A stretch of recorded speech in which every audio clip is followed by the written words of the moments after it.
Academy Sports and Outdoors presents Royals Baseball. Tonight from Kauffman Stadium, it's the final game of this series between the Minnesota Twins and the first place Kansas City Royals. Hi, everybody. Steve Physiak, Rex Hudler with you. Earlier tonight, fan number 3,704 came through the turnstile, shattering the all-time single-season attendance record in Royals history. And, Rex, it's just another example of how much this community loves this team. That's right, and congratulations, fans, for your attendance and what it's meant to this ball club. However, the team loves you just as much as you love them. They're responding. I can't tell you as a player how good that feels when you get that extra base hit. You don't want to stop at second base. You want to keep going because the crowd gets you into it. The earlier record was set back in 1989, and that is our Academy Sports and Outdoors leaderboard. 1989, 2,477,700 fans saw it. But look at the record at home this year, 48-26. They have dominated their opponents at the K. They have, and the crowd is a big reason for that, Fizz. But think about the new generation of Royal fans that are coming of age right now. This is the most important thing. What the future holds here is grand, especially with this passion, this energy, and these ball players. Call the cops. Welcome back, Alex Gordon, to that starting lineup. And we will come back with Joel and Monty to talk about the Royals' success after this.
He has pitched well against the Royals this year. 2 starts, a 1-0 record with a 2.45 ERA. Blasted in his last start by the Astros, and he has struggled of late. The Royals will try to keep that going against the right-hander. Welcome back to Kauffman Stadium. Joel Goldberg, Royals Hall of Famer Jeff Montgomery. Let's talk about bullpen and specifically HDH because we haven't seen that formula much lately. Of course, Kelvin Herrera had the chickenpox. He is back. And we haven't seen much of Davis and Holland, but we saw both of those guys last night. So our Honda most trusted players of this game, HDH. But let's talk specifically, Monty, about Greg Holland. What did you see last night, first time out there in 11 games? Well, oftentimes you don't know what you're going to see from a closer if he's had that many days off. Wade Davis goes out and has a nice, clean 8th inning. Holland comes in, and he was very sharp after 11 days off. Ends up getting a nice play from Alcides Escobar to get things going, but he kind of cruised through that inning. I think the big reason why he was so sharp last night, it was a safe situation, only a 2-run game. Sometimes that brings out the best in a closer, Joel. And you were talking on the pregame show, too, that he is not reinventing himself, but making adjustments. He's pitching to his stuff. He's making the adjustment, not just during the game, but during the season, what his best stuff is. Another guy that'll be looking to make adjustments, Chris Medlin, as he had a rough start last time out. But walking in right now was Salvador Perez, looking for a series win against the Twins. First pitch is coming up next.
Can you play? Gives back to schools across Missouri. Play it forward with the Missouri Lottery. And by your Kansas City Chevy dealers. Visit your local Chevy dealers today for great prices on all our new 2015 vehicles. Here at Kauffman Stadium, the Royals' magic number is 13 to clinch the American League Central. And Paul Molitor, he knows they are 12 games back of Kansas City, with not much time left in the 2015 season. So realistically, he's charging for the wild card, and they are 2.5 games back of New York and Texas. The Yankees at 77 and 60 are a game and a half back of the Toronto Blue Jays in the American League East. And Aaron Hicks, he'll be leading things off for the Minnesota Twins, and he's had a good series, 3 hits, including a home run in Game 1. Yep, no Trevor Plouffe or Torrey Hunter. They got tomorrow off just like the Royals do. So smart managers usually double up on those days and give their guys a couple days off. This is Chris Medlin's 11th game, his 4th start. His last one did not go very well. Gave up 7 runs in 5 2/3 of the Royals' 12-1 loss to the White Sox on Friday. And Chris said after the game, I just had trouble getting the curveball down. And a lot of times you'll find that inconsistency coming back from Tommy John. Especially in the first inning. In order for him to get out of that first inning, it's important that he's able to keep his pitches down. 5 of the first 6 hitters reached base in his last start at the top of the first. White Sox got 3 runs. He wants to make sure he stays down and not leave anything up. 3-pitch guy, fastball, curveball, change. First pitch in there. when he is on, he has remarkable control with all of his pitches. But his strikeout pitch has always been that hammer of a curveball, and just did not have it against the Sox on Friday. No. And it's a different start. Look at those pitches right down there. Gibson didn't give him that one. That was nice. Fastball curve change. There you go. And his average velocity on the fastball be 91. But he gave up a 3-run home run in the 4th inning on a hanging curve to Flowers, and that really set him back. So he knows what he's got to do. He's a winner. 32-14 record as a starter and 64 career starts. That's one of the reasons they signed this guy. He's a winning pitcher.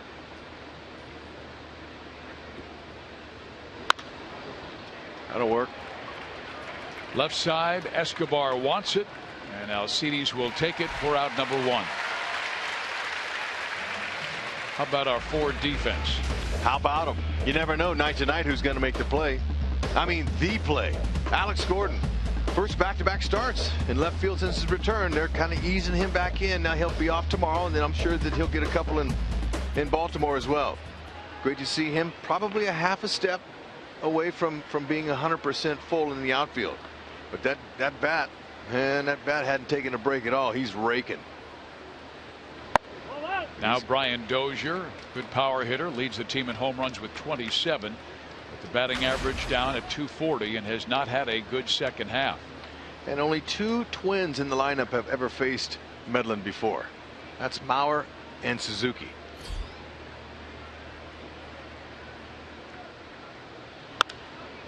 To left field. That'll work. Gordon will make the catch about 10 feet from the warning track, and they're quickly 2 out.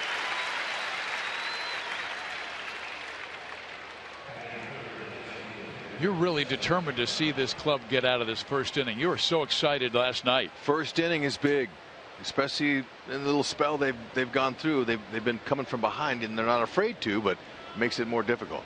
Yeah, Volquez got out of a wicked jam last night with an inning-ending double play, struck by Trevor Plouffe. And here is Joe Mauer.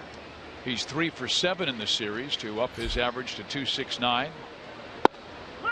Strike in the outside corner. Just love his rhythm, his windup. He's smooth. He knows exactly where he wants to pitch it when he's on. So far, 7 pitches. He looks good. And many of you know his story. He started his career in the Atlanta organization as a closer. As a matter of fact, the Royals bullpen coach Doug Henry was his pitching coach in the minor leagues when Chris was the closer. And the phone call came from the Atlanta brass saying, hey, we understand this Medlin can throw 3 or 4 pitches.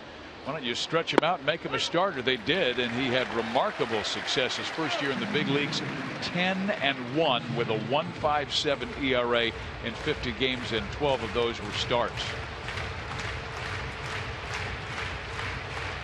But his career always showed low walks and tremendous command. Hey, nice curveball. That's exactly where Salvi wanted it.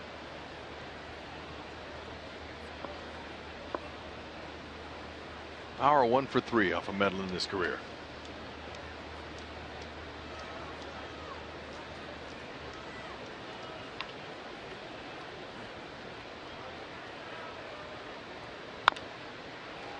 Auer flips it foul as Chris went with the off-speed pitch. Changeup runs away from lefties into righties. Not afraid to use it to either hitter. It's the curveball to keep an eye on. Fastball looks good. Chris out of Artesia, California. He's 29 years old. The Royals signed him to a 2-year deal, but with a mutual option for 2017. Dayton Moore really likes his leadership, his work ethic. Slow roller, second base, Ben Zobrist will throw out Joe, a 1-2-3 inning, and we will see Ben lead things off as we'll have another version of Attack of the Clones with Zobrist and Gordon going 1-2.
3-55, the best record in the American League, and he has that 12-game lead on Minnesota.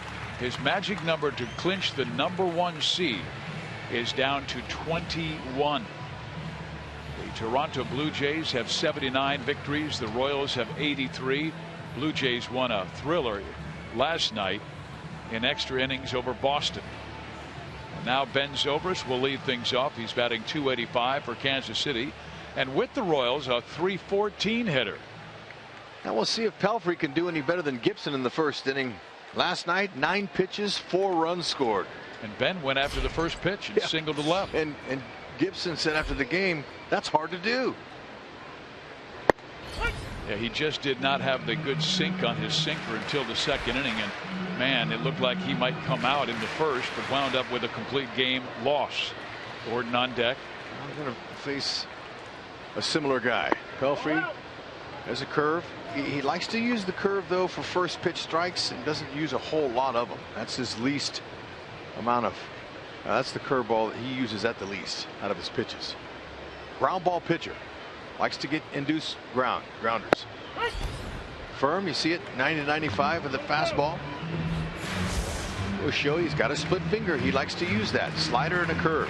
Many curveballs, but he's mainly to lefties, fastball, split fingers. That split finger's a ground ball pitch. It's meant to swing and miss over the top of. Like that. There it is. It's a beauty. It works well, especially off a fastball. See how he splits his fingers? It's almost like a forkball, but you see how he's getting that movement going away to the lefties. He won't throw it too many times to righties, but he uses it against lefties. Again.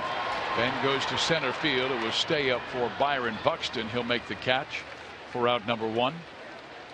And as we take a look at the rest of the Royals lineup, after Gordon, it will be Kane, Hosmer, Morales, Moustakas, Perez, Rios, and Escobar. Similar lineup to last night. Okay, so he doubled up with a split finger.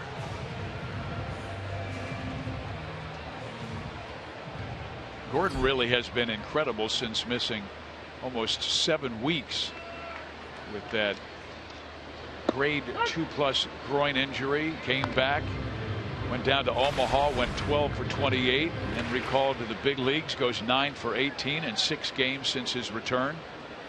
Pretty good OPS. Pelfrey knows all well about the Royals and the fastballs that they can hit, so he's going to try to mix his pitches early. He already has to Zobrist.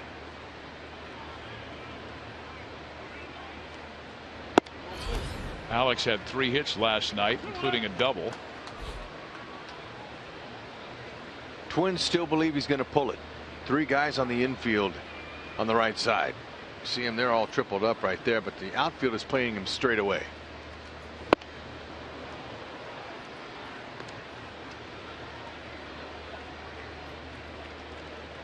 Hitters have to gear for the fastball, especially at 95. You got to look for that pitch. That's the one you want. And then you adjust with 2 strikes.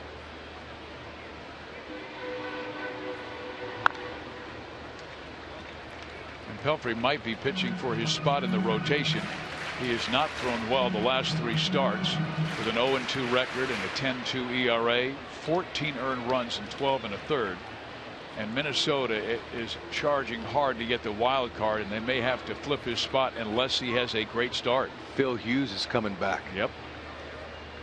There's no doubt about it. He is pitching. Good spot there. He just challenged him. And he dotted the inside corner at 95, so strikeout #1 for Pelfrey. Nope, he'll be on top of his game like every starter we've seen the last 2 weeks. They've all pitched well. Good spot in the inner half there.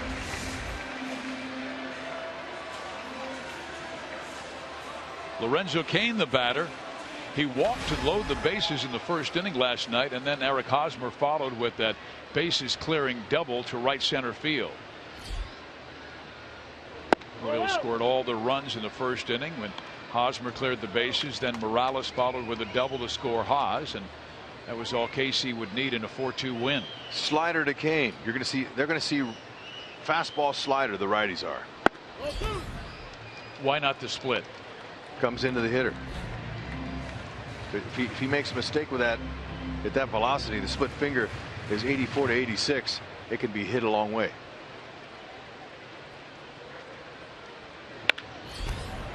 Kane to left field. Escobar will make the catch, and both starting pitchers go 1, 2, 3 in their first.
As we take a look at the University of Kansas hospital injury report, Matt Harvey has been a major story of late, Hud, and he gave up 7 runs last night. Now, the New York Mets had a marvelous comeback to beat the Washington Nationals, but so much talk with the agent, Scott Boras, involved, the general manager, president, Sandy Alderson, and Matt Harvey all involved. And will it wind up like a Steven Strasburg situation? Drama in Gotham. It doesn't surprise you, I take it. None. Here we go. Kenny Vargas, his first start of this series. Big switch hitter, batting from the left side. And I mean big switch hitter. He could play offensive tackle in the NFL at 6'5", 290. When he hits it, it goes a long way. But he has spent time in the big leagues, AA, AAA this year. And Vargas swings and misses at 3 pitches and strikes out. And Chris Medlin has his first K of the night. I'm not surprised. Look at the command. There you go. That's the pitch that he wants to throw, and it starts above the knees and ends up on the ankles. He has that pitch. He's going to be dangerous, as his fastball looks like he's pinpoint all over that, putting it where he wants it. Good command. Yeah, you watch him, Hud. He has an easy, repeatable delivery. Very smooth, very good athlete. I like watching him. He's an easy watch.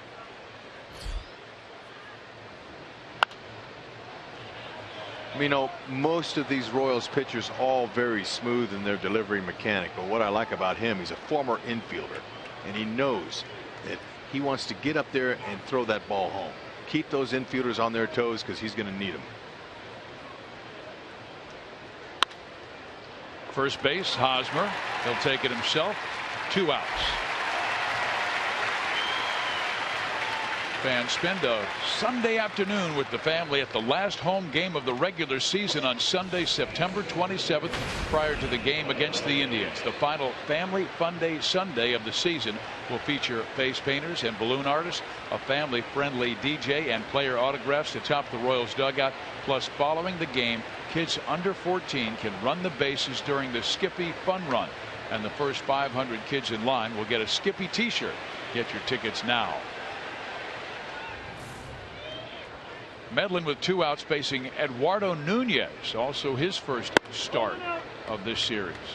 Eduardo, a 25-year-old infielder, can play third, short, second base. He is spelling Trevor Plouffe tonight. He's a nice player to have. Look at those numbers. That's very good for a guy who doesn't get a chance to play all the time. And then Medlin drops in that beautiful curve for a 1-1 count.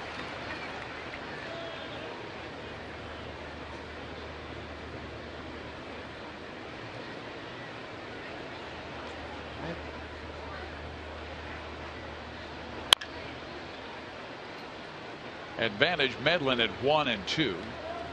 He's only needed 20 pitches to get 5 outs. And he had that one start earlier this year where he went 6 innings, got 6 strikeouts, and only needed 69 pitches to go that far with 6 strikeouts, and was the only major league pitcher to do that this year. Oh, look at that. Beautiful curveball. He had Nunez way out in front, and he strikes out 2 in the inning. Hammer time. That's a beauty.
This series, Twins won game 1 6-2. Royals won last night 4-2.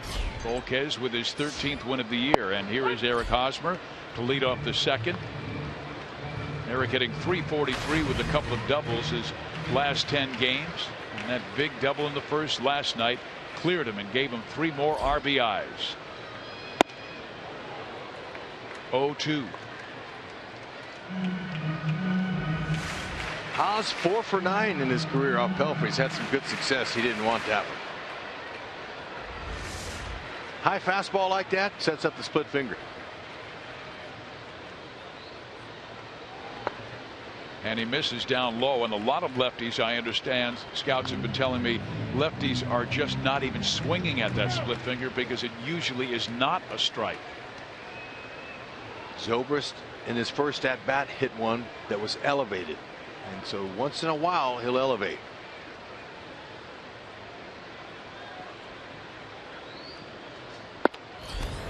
Then he goes with a show me 4-seam fastball that's way high. 2 balls, 2 strikes. We're seeing more 4-seams than we usually see from Pelfrey. He's usually a 2-seam guy. But he's not in the middle of the plate with him. He's been in and up so far in his 18 pitches. Just off the plate, and Hosmer stared it back right into the glove of Kurt Suzuki. Didn't miss by much.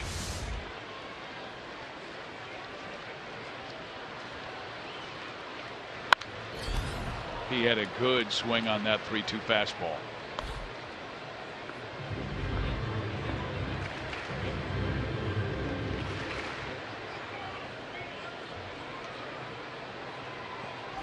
Eric with a career high 81 RBIs, and he's 2 runs shy of his career high 86 runs scored he set 2 years ago.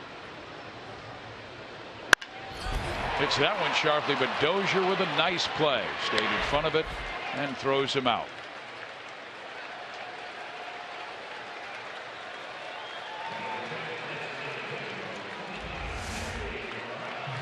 Can't hit a ball any better. But you see the location of that pitch was down, and he used his defense. That's the whole difference between staying down and the elevation. The elevation is what hitters love. They can get it up in the air, hit him out of the yard.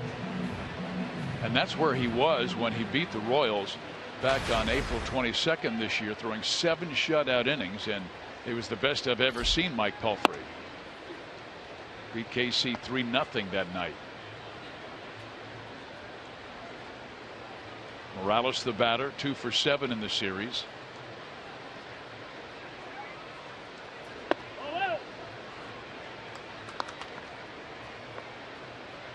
Later in the game we'll have a Miller Lite highlight. It may be about Kendrys Morales, Royal leader in RBIs this year with 101. He is 3rd in the American League behind Josh Donaldson, who has 115 of the Blue Jays, and Chris Davis of Baltimore with 102.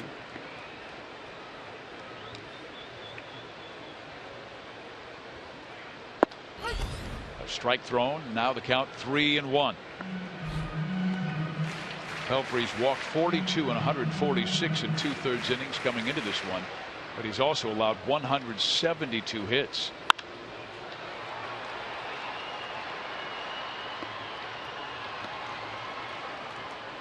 Morales shaking his head. He wanted to do more with that one. And his split's almost identical, Hud. Left-handers hitting 299, right-handers hitting 297.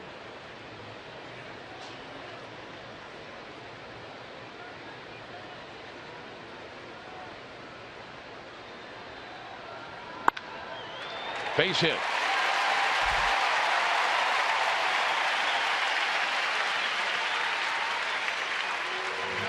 Hey, students, come out to the K on Wednesday nights for Student Night and Local Music Showcase presented by Inc. Magazine. Mingle with friends and enjoy food and drink specials.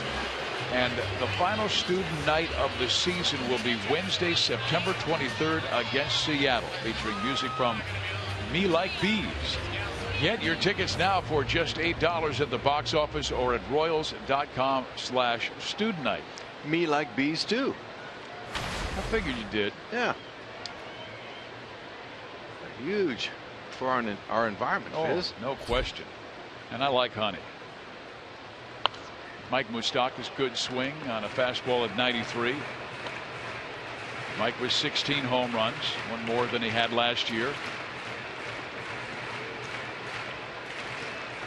He had that great postseason last year, setting the club record with 5 home runs in the DS Championship Series, World Series.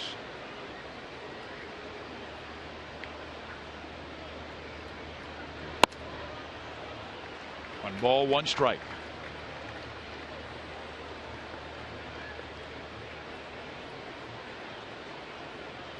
They defend him to pull with the shortstop almost directly behind second base. Escobar still on the shortstop side of second.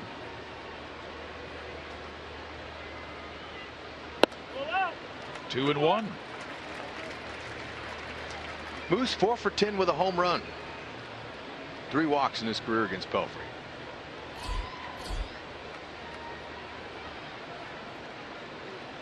He's got him in his home run book. Now Moose, he's got 102 career homers. He's got a half a book. He's got another half to go before he's done, I think. Right to Vargas. They get 1 and 2, and the inning is over. 26th ground ball induced double play by Pelfrey.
Royals, and don't miss the last Buck night of the year, Friday, September 25th, as the Royals take on Cleveland.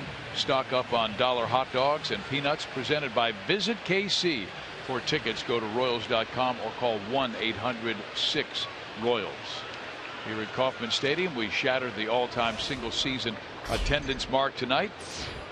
They only needed 3,704, and we're well over 30,000. We've got 6 home games to go, so we'll have a new mark to try and break next year in 2016. Here is Eduardo Escobar.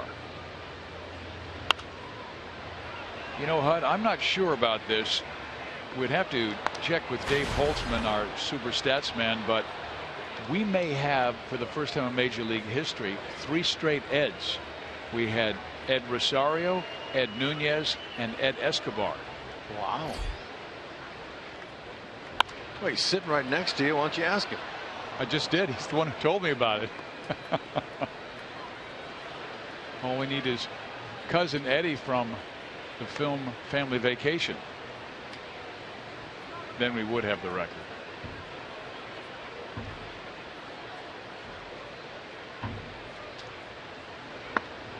Change up low. Boy, he is getting ahead and putting these hitters on the defensive.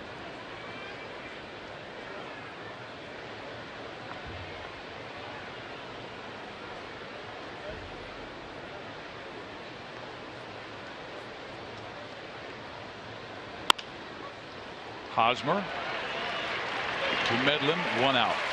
7 in a row retired by Chris. Well, you could use this guy right here. I was waiting for you to go there. Well, yeah, that's my good buddy there. That's everyday Eddie Guardado, but I don't think Molly would like him in that lineup hitting right there. You might bring him out of the pen, though. We might have to check his numbers, but I don't know if he's even got a big league hit. He was a closer in his day. I'll bet you he could hit. You know what? Back in the day. Molitor, his first year managing, he's got Neil Allen, he's got everyday Eddie. The coaching staff has improved greatly. And you know, there's a lot of energy there. A lot of former Twins. Tom Bernansky, the hitting coach. Ron Gardenhire did an excellent job in his run as a manager for the Twins, and he set up a lot of these guys. Now Kurt Suzuki, 31-year-old veteran catcher out of Maui. Escobar, 2 outs.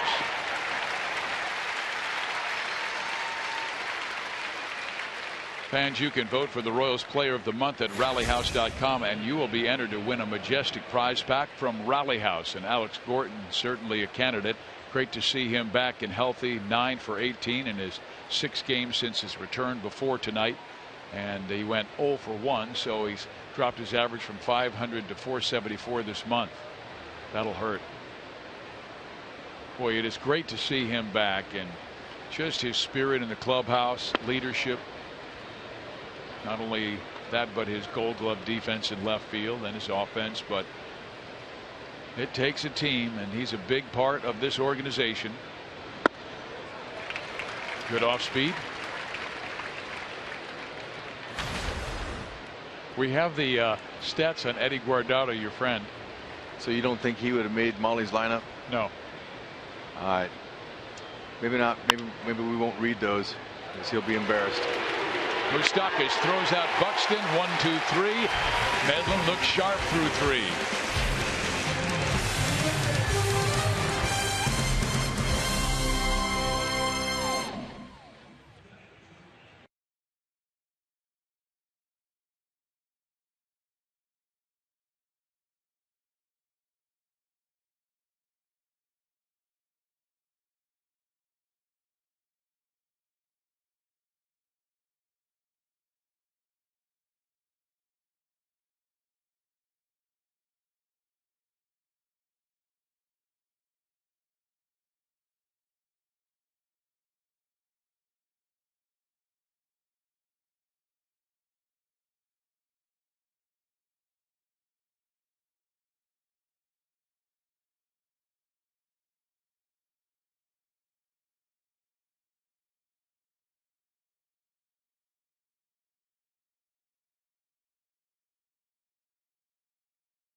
legacy seat. And Laura Brookman, terrific young lady. She's been a dream manager and volunteer for the Dream Factory since 2009. During the last 5 years, Laura has managed the Dream Factory special events, including the annual Day at the K, Fishing for Dreams, the annual picnic, and movie night. Through her tireless efforts, she manages, directs, and plans all 4 special events to help create smiles and show the Dream children that they're part of the Dream Factory family.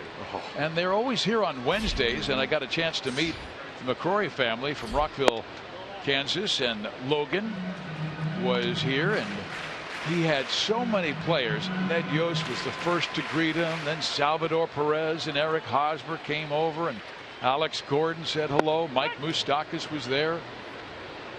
And it's really a wonderful organization. We encourage you to try and get involved with the Dream Factory. They do great work here in our community. Here is Salvi. And he kind of gets fisted on this one and sends it to Kenish Vargas, who will make the catch on that soft pop up.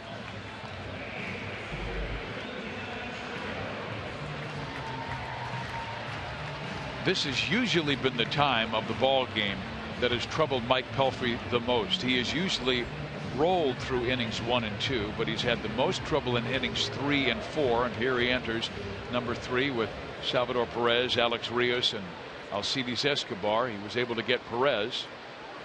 Slider. Strike 1 to Alex. Rios 0 for 3 last night, and that was his first start after missing 8 games with the chicken pox.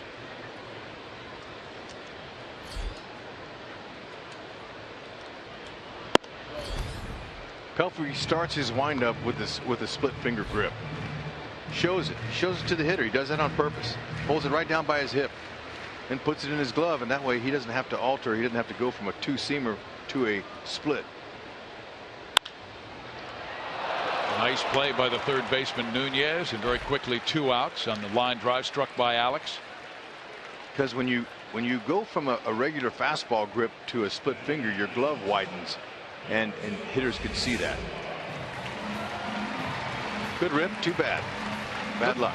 Let's go to Joel. Well, that's a great play there by the third baseman Escobar, or pardon me, Nunez. Last night it was the shortstop Escobar, as in Alcides, that made the phenomenal defensive play for the Royals in the 9th inning. And you always love talking to Esky about these. He said it was good. It wasn't his best, but it was his best lately, he said, especially because of the timing. But he had some doubts, and Hud, you can talk about this. He had some doubts after he snagged it, because as he reached in there, he couldn't find the ball for about a second. That worried him. Then suddenly he said, I found it. I knew I was okay. Yeah, you know, Joe, the key was he kept both hands together. And if your throwing hand separates from the glove, then you're going to have to go back and stab it, and you miss it. If he keeps his hands together, he knows exactly where that ball is. It's very close to where he wants it. Nice. And he gets a 2-out knock to right field.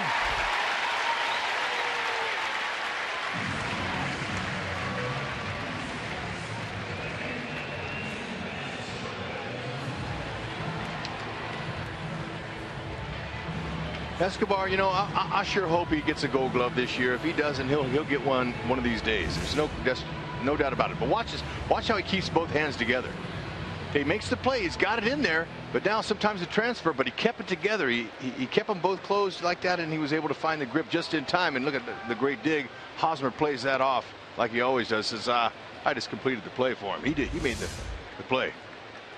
It is amazing, Hud, that just that split second, finding the ball, getting out of the glove, just barely getting Mauer by a hair at first base.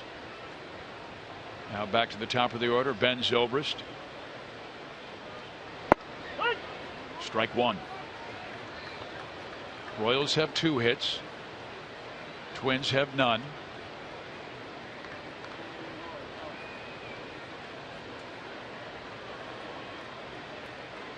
Escobar with 14 steals this year. There's a lot of Pelfrey at 6'7".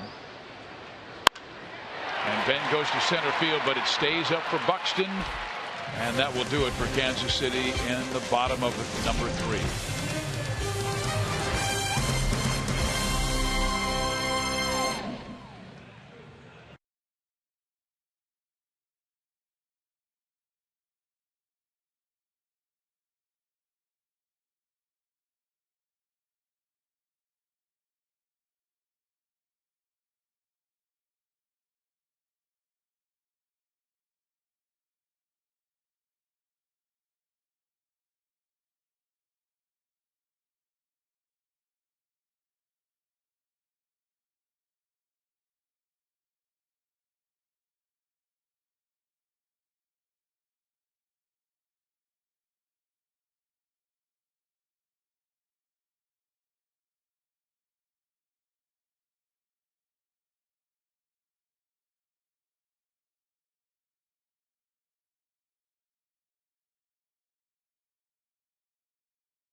Or a souvenir from a guy like Eric Hosmer.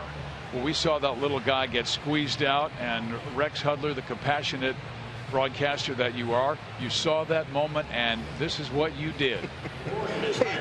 Look, Fizz, to see a young fan like that crying, you know what? I think we had to get him over here. Now he's got himself a ball. And you signed it for him, too. Yeah, well, he didn't ask for that. I just put it on there. He may not have wanted it, but, man, we can't see tears like that. Here at the K, it's a happy place. Outside of Disneyland, the happiest place on earth right now, with the first place Royals at 83-55, the best record in the American League, and that young fan heading back to his seat. You just you turned a frown upside down. Now, Fizz, I have to disagree with you, though. This is the happiest place. I agree. You can have Disneyland. Yes. You can have it. Well, I couldn't agree with you more. I'm just saying that's their monitor, and here is the pitch, and Medlin fires to the strike zone. He's been in front of just about every single Minnesota Twin tonight. Well, from the first inning on, I could tell with his command of his fastball, he was hitting his spots, and then when he threw a few curveballs right where he wants him, he looks locked in. Ooh. That barely missed. Tried to sneak that two-seamer on the inside corner. Greg Gibson's one of my favorite umpires. I like him because he always, when the ball's a ball, he'll call it. You hear him. You can hear him say, "No, that's a ball." In the air, left side, Alex Gordon, 1 out.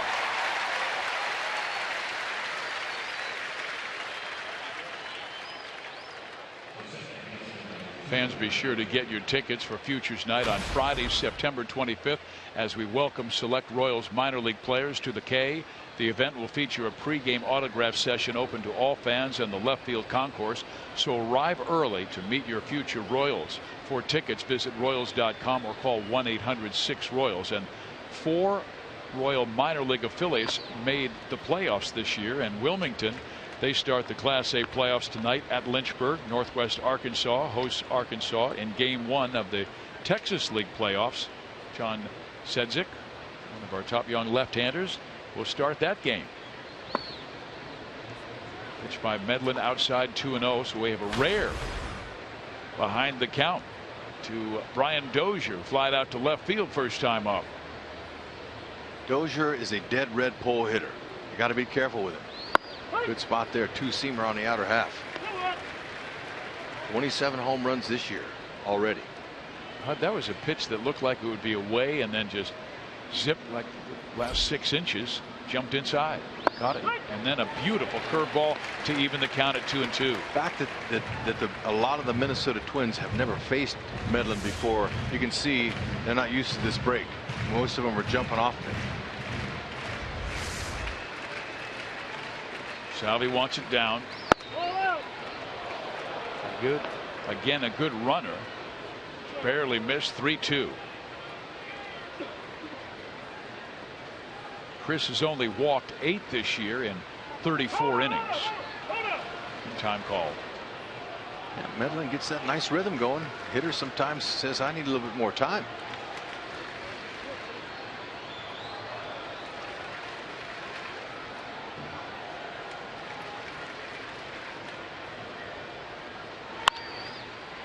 Challenged him.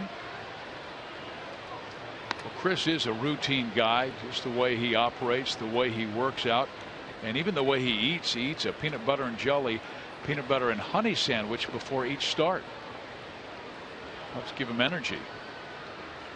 Now, how would you know that? Did you ask him? Wow. He's one of those guys easy to talk to. Well, talk sure. about pitching, Yeah. talk about food. It's interesting. Talk about Southern California. Yeah. A little ground ball right there he'll take. Esky knows Dozier's quick and just does get him at first base.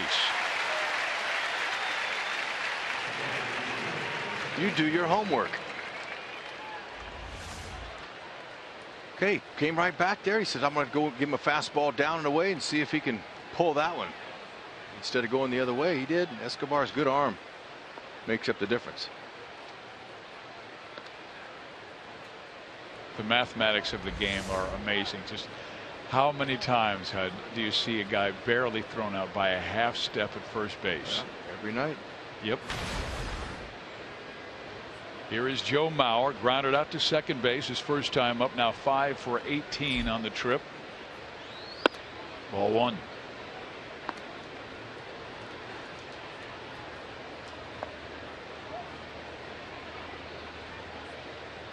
Medlin was able to get in on him and jam him, and he rolled one to the right side and then snaps off a curveball here for a 1-1 count.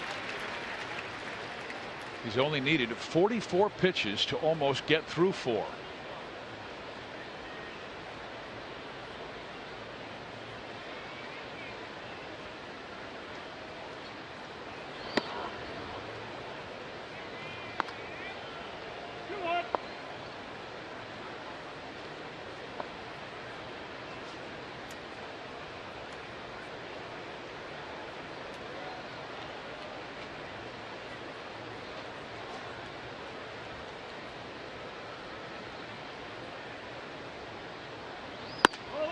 A little bit away. Now a 3-1 to Mauer.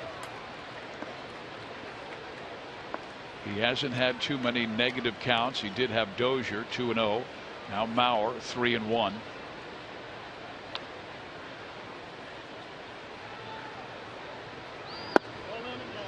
Whew. Thought that one caught the inside corner, but Greg Gibson said no, and then Chris wanted to know where he missed. Well, that's exactly where you want to put it.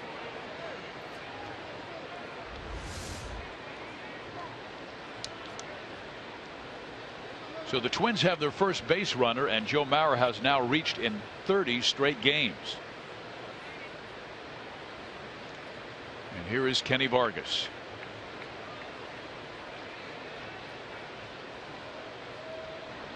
Kenny's still figuring things out. I mean, he had that tremendous stretch run to end 2014. He had 38 RBIs the last 2 months of the season, but came into camp this year and was a little relaxed, was not as competitive with himself to drive himself, and was almost comfortable with making it to the major leagues. So they didn't just send him down, Hud. They sent him all the way down to Double-A rather than Triple-A, and he has had to climb back into their good graces. He had 283 with 13 home runs in Double and Triple-A this year.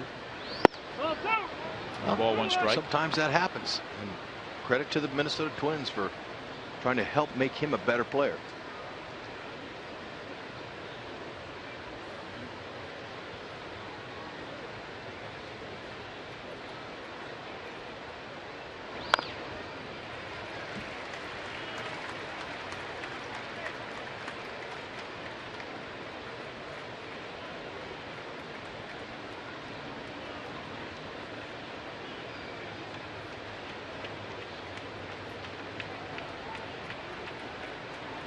Medlin needed 98 pitches to go 5 2/3 of that last start against Chicago.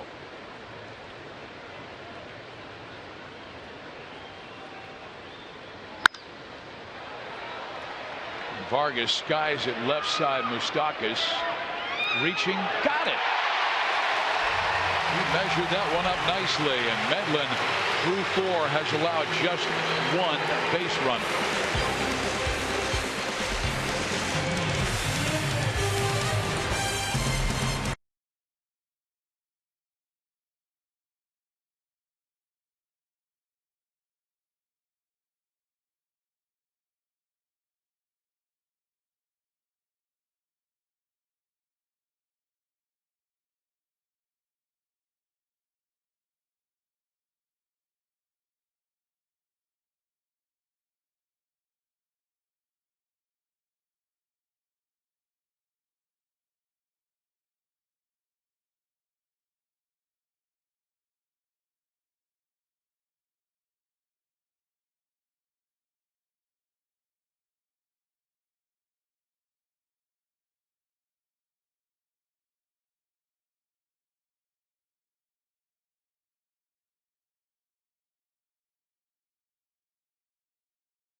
Panera Bread. Avoid the lines. Order online with rapid pickup at delivery.panerabread.com. By Menards. Save big money at Menards on all your home improvement needs. And by Jeep. Keep summer's adventure going with great deals now during the Jeep Labor Day sales event. Here at Kauffman Stadium, we set the single season attendance record. Last year we had 1.9 million. This year we've gone over 2.5, and there's a high fly ball to right center field. Buxton. Ooh, he almost had the second baseman Dozier collide with the center fielder Buxton, and there's one out. Let's go to Joel. Well, last night, huge pitching performance for Edinson Volquez. He is always smiling, always laid back and loose. We see it right now, even on game days. But he said driving into work yesterday, he was so locked in. He said somebody had to step up and stop the bleeding. And so he was really focused. And he said he got out to the bullpen before the game, started to play long toss, and turned to pitching coach Dave Island and said, uh-oh, I forgot something. Well, what did you forget, Eddie? I forgot to leave tickets for my wife. And so he had the strength and conditioning coach tell a bat boy who went to the clubhouse and passed the message on, got the tickets for his wife. And he was a little concerned about it, then focused on the game. He said he walked in last night a little bit nervous, got home and said, uh-oh. His wife said, nice game. He said, oh, were you not there? She said, no, she had to stay home because one of their twins was sick. He said, I guess I got lucky. He went to all that trouble to get her those tickets, and she couldn't make it to the yard. There's one up the middle, and that will find center field. The Royals pick up their 3rd hit.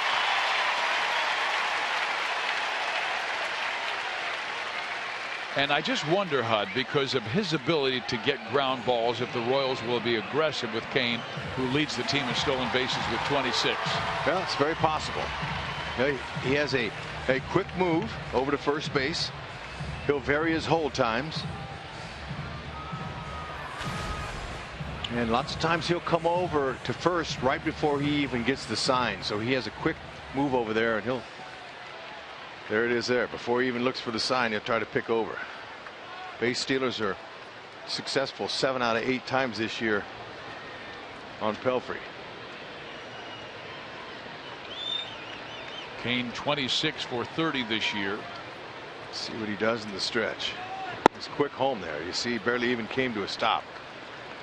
And he's a veteran guy, and he knows the importance of showing that quick move home and then holding it for 2-3 seconds, and that sometimes will keep the base runner from getting a good jump. But will it affect his command? If he leaves one up, Hosmer could hit it far. Well, that's what you hope for.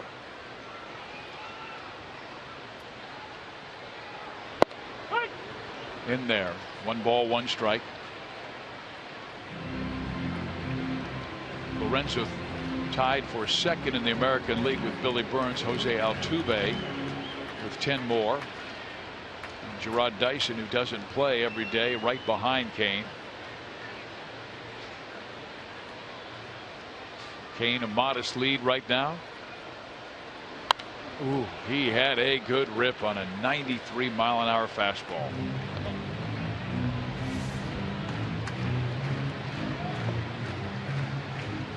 Pulled his head just a tick.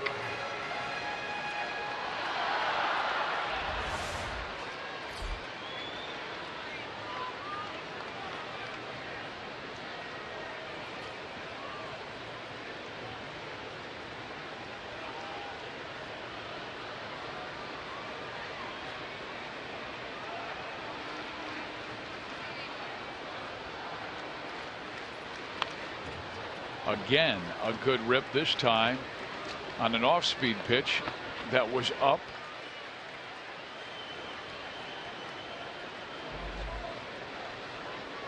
Haas said, I may have got the only pitch that Gibson missed with last night, a changeup. Because after that, he was terrific from innings 2 through 8.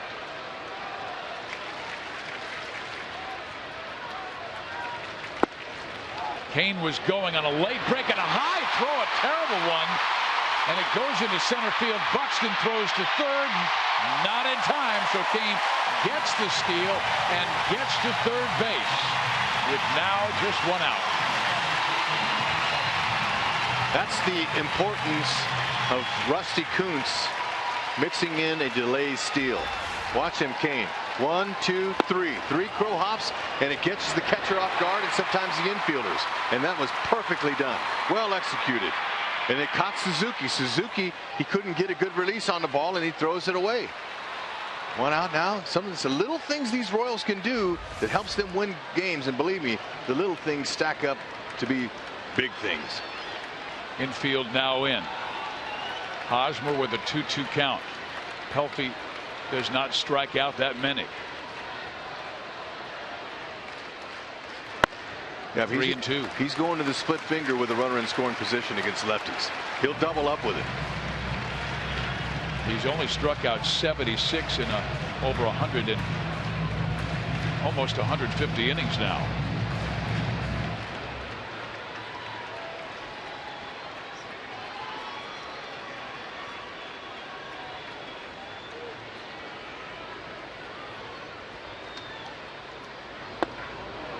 Ball 4. Yep, take the walk. He didn't want any part of Haas there with the runner in scoring position. Now he's got to deal with Morales, who's hitting .355 with runners in scoring position. Pelfrey with only his first walk of the game. That was Hosmer's 50th walk on the year. And that's 15 more than he had all of last season. Right, his career high is 56 walks. He did that in 12. He did miss a month last year because of that broken bone in his hand after being hit by John Lester in Boston in July. Wants to stay inside the ball here. Pelfrey, he knows good and well that Morales has grounded into 22 double plays. Okay, this is what he wants to do, and that's his specialty. Pelfrey earlier induced his 26th ground ball double play in this game. Morales, by keeping your hands inside the ball, using the opposite field, will keep him away from pulling it.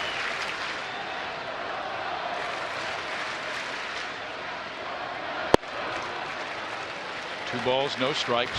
And he's trying to tie him up. Pelfrey's doing a nice job the first 2 pitches. He doesn't want to leave anything out over the plate. Now, he has induced the most double plays, but he's also allowed the highest opponent batting average with runners in scoring position, 356. That's the good and the bad of Mike Pelfrey this year.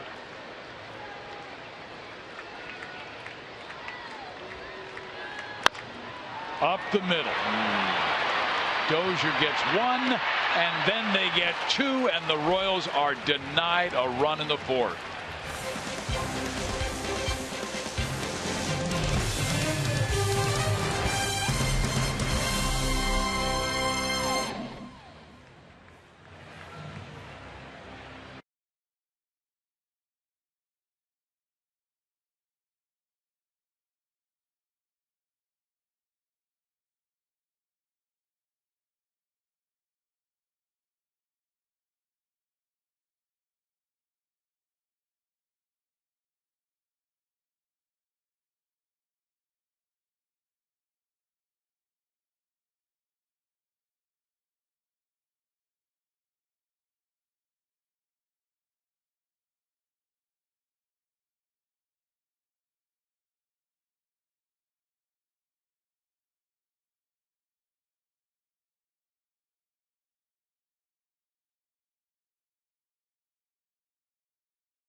Jeff Montgomery and company put on a show. Bo Jackson and all of the boys as the Royals set a single season attendance record with 2,477,700 broken tonight.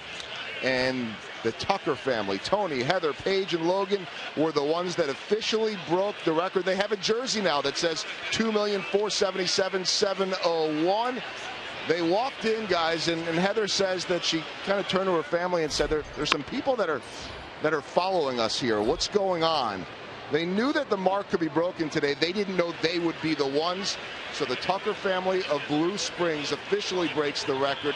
They were upgraded to the crown seats. They go to a number of games per year, so congratulations to them and all Royal fans on setting the record with a smaller stadium, smaller capacity than it was in '89. And guys, I'm looking through an article from September 25th, 1989, written by Dick Cagle, then of the Kansas City Star. There's a big picture of Steve Palermo with a safe call as the umpire. And that final day of the season, September 24th, was when they broke the record. Mark Gubicza was supposed to start.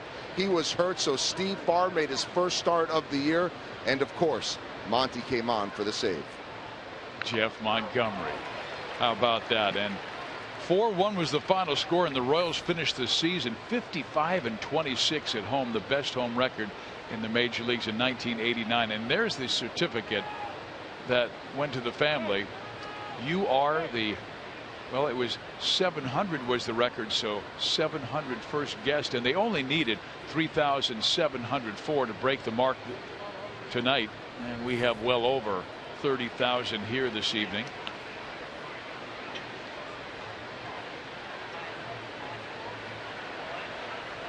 Now in the fifth, Chris Medlin has a 0-2 count to Eddie Rosario. Comes up and in with a fastball.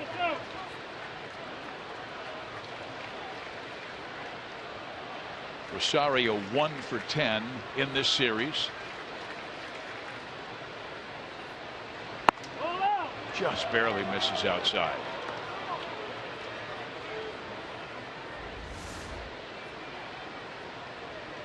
Rosario, he's a tough out.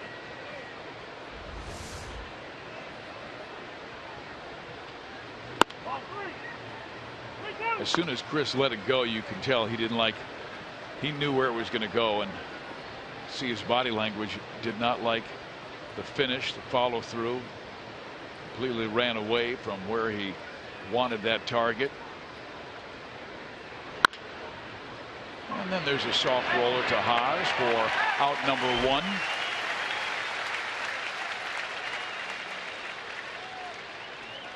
Eric, after the 4-game losing streak, he said, the losing streak didn't faze us. We're a day-to-day team. We don't panic and don't make a big deal about losing. And that is a quote from a veteran. Even though this guy's 25 years old, this is his 4th year in the big leagues.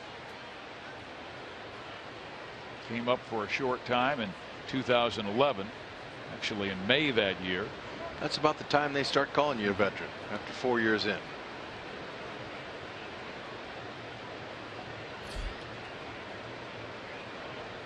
So now Nunez, and he takes strike 1. If I'm not mistaken, I think that's the average length of a guy's career in the majors. You average it all out, 4 years.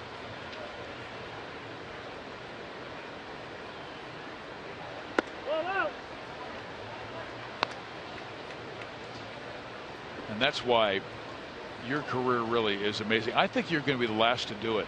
10 years in the minors, 10 years in the majors. That's an incredibly patient man. Paulo Orlando, he's going to be the next. You calling him 10 years in the big leagues? That's a long time. He's going to get it if he just hangs in there and he grabs a first baseman's glove once in a while and goes out there and plays some first. Increases his value.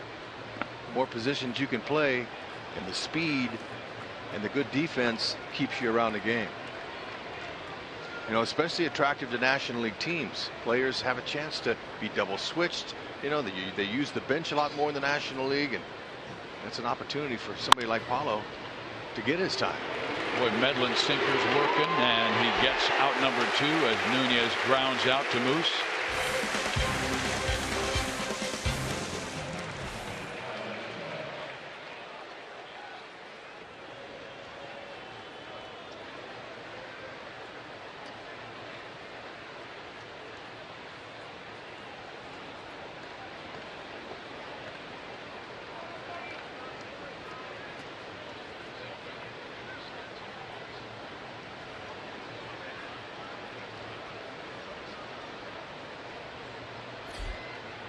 Now Eduardo Escobar.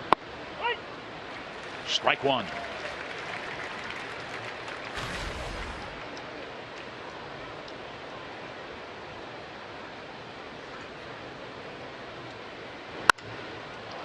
Center field and deep, but Kane got a great break and makes the catch. And another perfect inning for Chris Medlin. He has thrown 5 innings and allowed just 1 base runner. 3 hits, 3 out.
Bottom of the 5th inning, 0-0 score. And as we take a look at our DraftKings players to watch, go to DraftKings.com and enter the promo code VRoyal. We've been watching Mike Moustakas, only been up once, 0 for 1. Brandon Phillips, 0 for 3. Joe Kelly, nice game against Toronto, 1 run in 5 innings. And Colin McHugh, he is pitching for Houston tonight as they're out on the coast. There's an occasional curve he likes to use on first pitch to a lefty.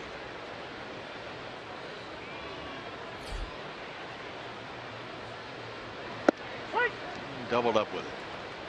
Mike with some good swings last time up. The result was a 3-6-3 double play, but he had 2 good rips where he fouled the ball straight back and then hit it sharply to Vargas, who started a 3-6-3 double play.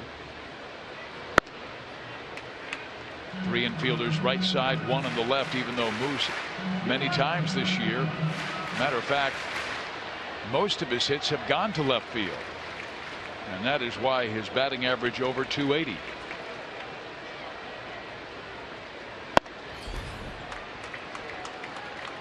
Free falling behind, 3-1. He's walked 1. That was Hosmer with 1 out in the 4th inning. They pitch him in. They try to get him inside, and sometimes they'll leave stuff out over the plate like he's going to here. In the air, left side for Rosario. 1 out. Moose was out ahead of that a little bit. If he was thinking left field, he could have driven that out there. But 3-1 is a pull count. That's a count you're looking to pull that ball.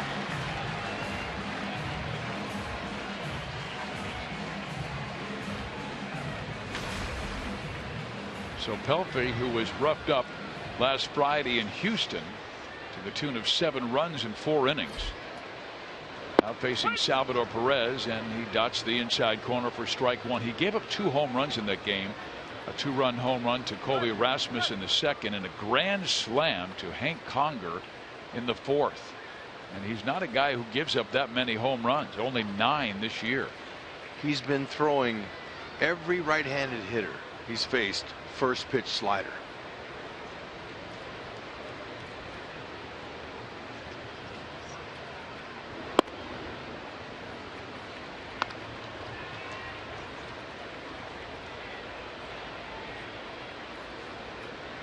Salvi leads the team in home runs with 19. And he has hit 60 the last 4 years. Mike McFarland, Royals catcher of the past, had 64 through a 4-year stretch.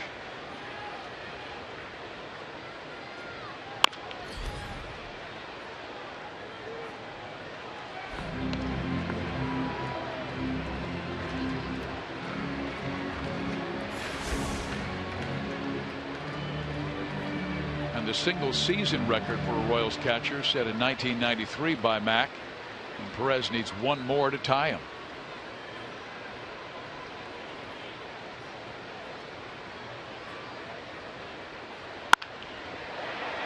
Foul.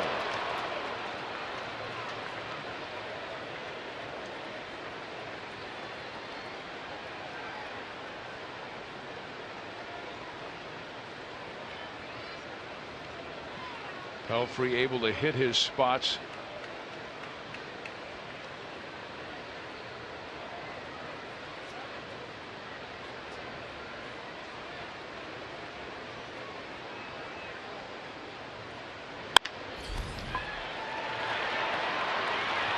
Escobar will throw out Perez by a step, and there's 2 out now in the 5th. Royals fans, it's time to celebrate the best fans in baseball. Join us for Fan Appreciation Night presented by Sprint on Saturday, September 26th, as the Boys in Blue host the Cleveland Indians. The night will feature games, giveaways, and great prizes. Plus, the first 10,000 fans will receive a Royals knit stocking cap courtesy of Blue Cross and Blue Shield of Kansas City. Get your tickets now at Royals.com or by calling 1-800-6-ROYALS.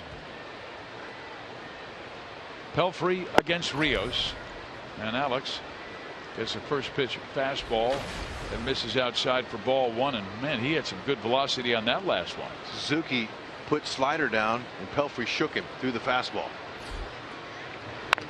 You had just said that he's been throwing first pitch sliders to about every single right-handed hitter. That's Suzuki. He's calling the game back there.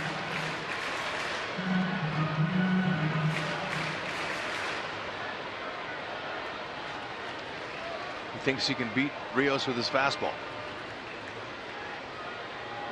Alex with only 2 home runs this year, both against the White Sox. They appeal, he did not go, and it's a 2-1 count.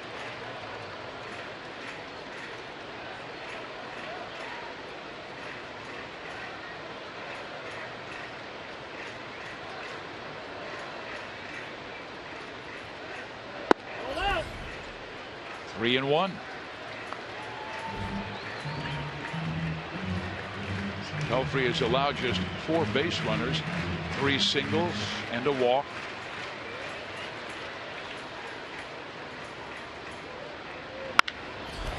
There's a drive to center field. Buxton back. He'll make the catch, and Pelfrey retires the Royals in order in the bottom of the 5th. So to the 6th we go. Still looking for our first run. Chris Medlin back to the Royals mound.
Thoroughbred Ford. For great deals on new Ford cars and trucks, visit thoroughbredford.com.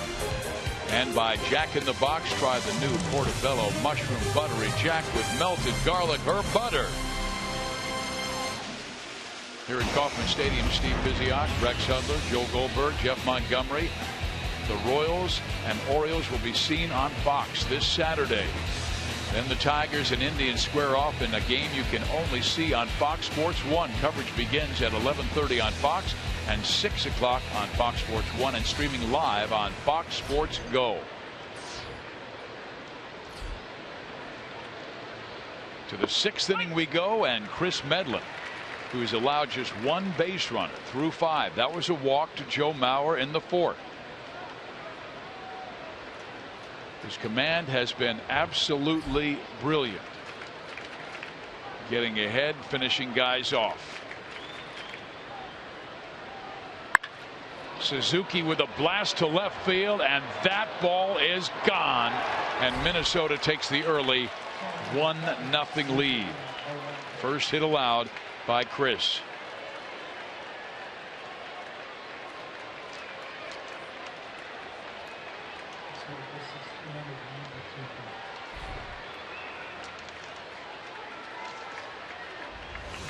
Fifth home run, I believe it was a curve. Let's see. No, changeup. Changeup that just stayed up.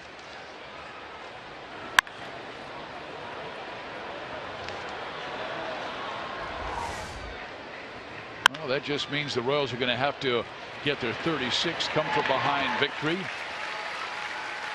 as Byron Buxton is out number 1 of this 6th inning.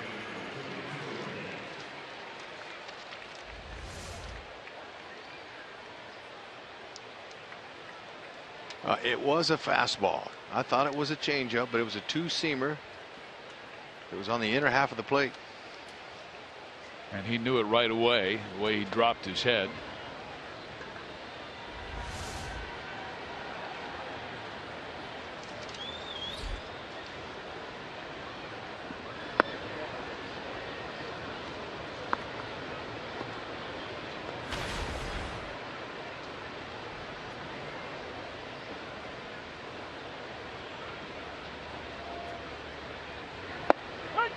Curve in there, 1 ball, 1 strike as we head back to the top of the order, and Aaron Hicks.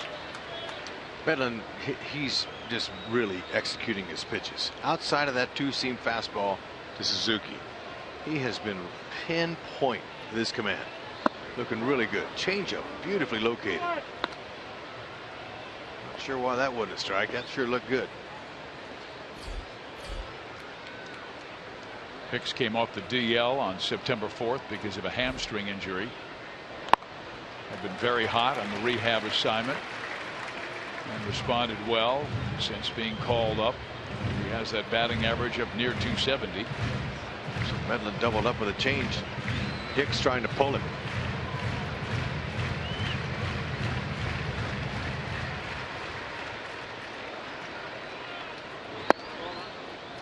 Just low. Or when he misses, he doesn't miss by much.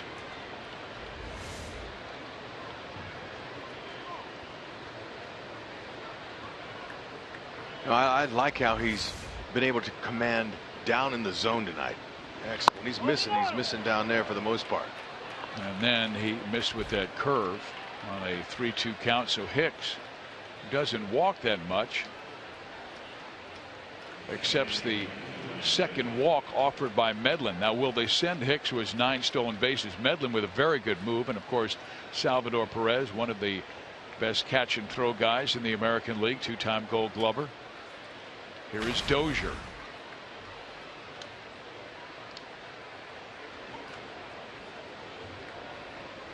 Brian just 3 for 21 on this road trip.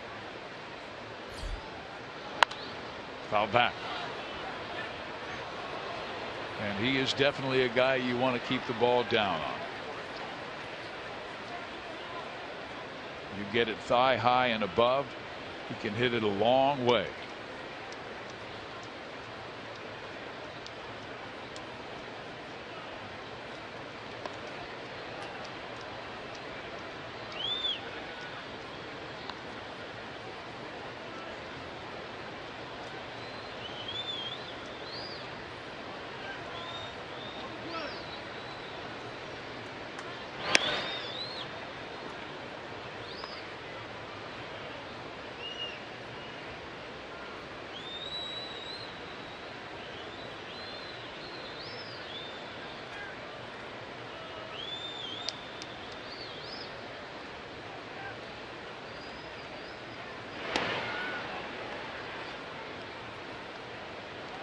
Well, it's now time for you to tweet your strongest fan photo. Use hashtag KCDataStrongFan, and you just might see yourself in an upcoming broadcast. Brought to you by T-Mobile.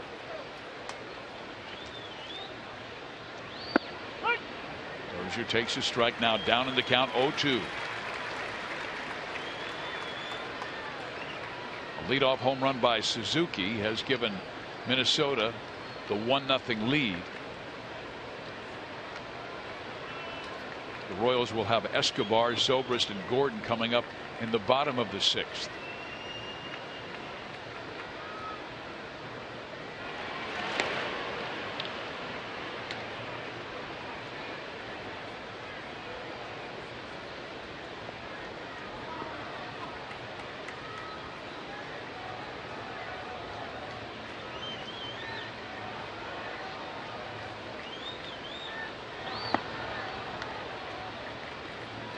Salvi came out of that crouch just in case.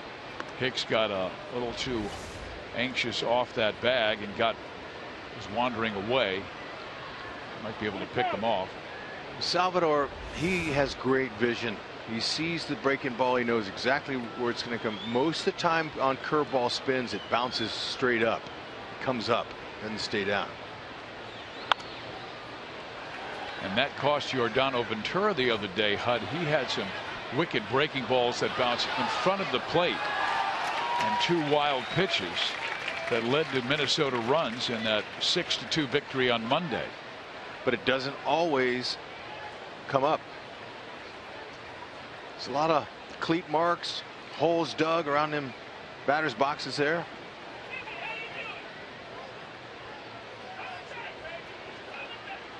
Hicks goes. The pitch is grounded, too short, and Escobar's not going to have a play. That'll be an infield hit for Dozier.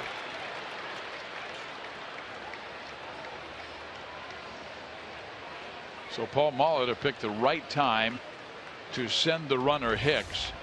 Well, Moose usually takes everything he can get. I think he felt Escobar coming right there, and it hit the lip between the grass and the dirt, and it threw Escobar off. It was going to be tough to get Dozier, who really runs well. So now you've got Joe Mauer up there batting over .350 with runners in scoring position, and Medlin and Salvi both know this is an important time in this game. Minnesota has scored 1, but Mauer hits the ball on the ground a lot, and Medlin would love to induce a double play. Yeah, that's all he wants to do. Execute his pitch down in the zone. Make it 18 double plays for Mauer to ground into. See if we can talk him into it. Medlin has recorded 9 groundouts in this game.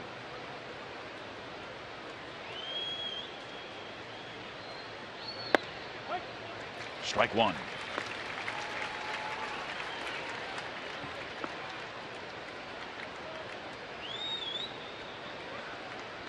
Joe has always had success in this ballpark. .342 hitter at the K.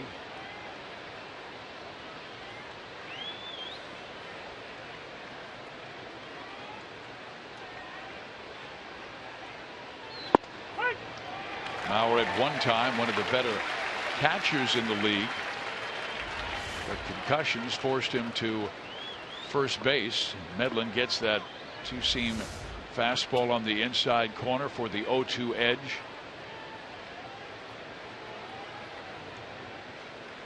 And this is one of those years where Mauer's strikeouts have gone up. He has 96 starting tonight's ball game. He has grounded out and walked.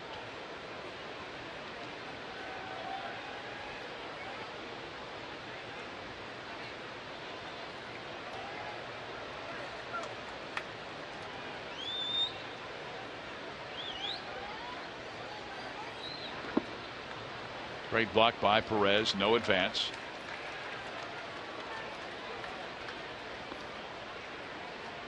And Joe this year, when he's ahead in the count, hitting .345, behind in the count, only hitting .202. And Rex, there was a time we would say this guy's the best 2-strike hitter in baseball. Yeah, no, he has a great inside out swing. He doesn't try to do too much. Stays within himself. He'll be looking to go the opposite field here. See if Medlin works that changeup away on him.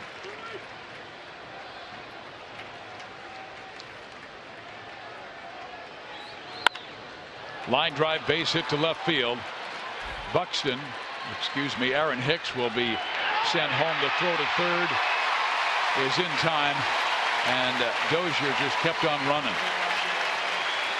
But an RBI single by Joe Mauer makes it 2-0. Yep.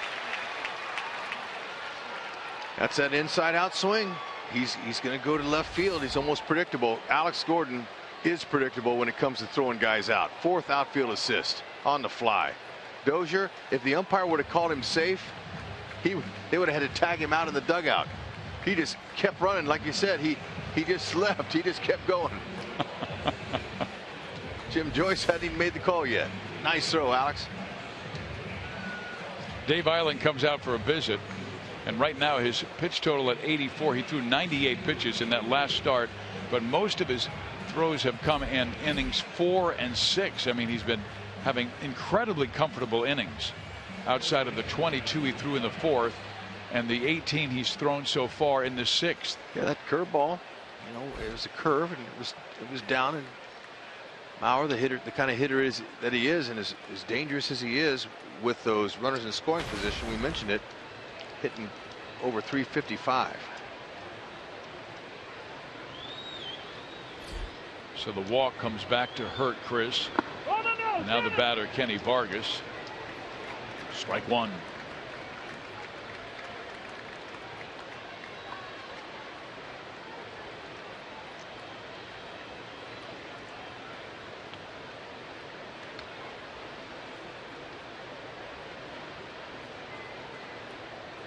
Medlin has 2 strikeouts. Both came in the 2nd inning. Vargas was one, Nunez the other.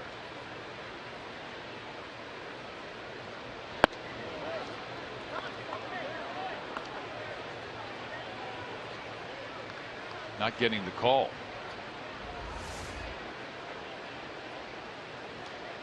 Man, that's you got to have that pitch. Yeah, that means he's got to come up. A power hitter like Vargas. That is right where you want to execute. 2-1.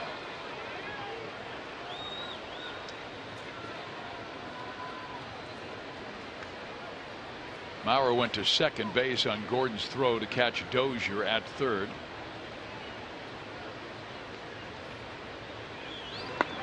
And that will skip away from Perez and get Joe to third base.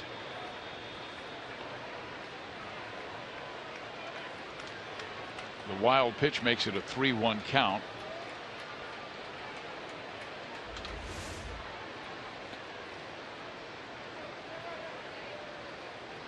See how that changeup has a different spin on it than the curve, and it just stayed down on Salvi.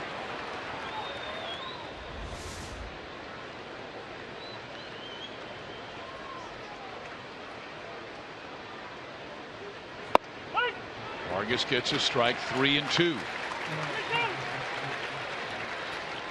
Luke Hochevar started to warm in the Kansas City bullpen. The next pitch that Chris throws will be his 90th.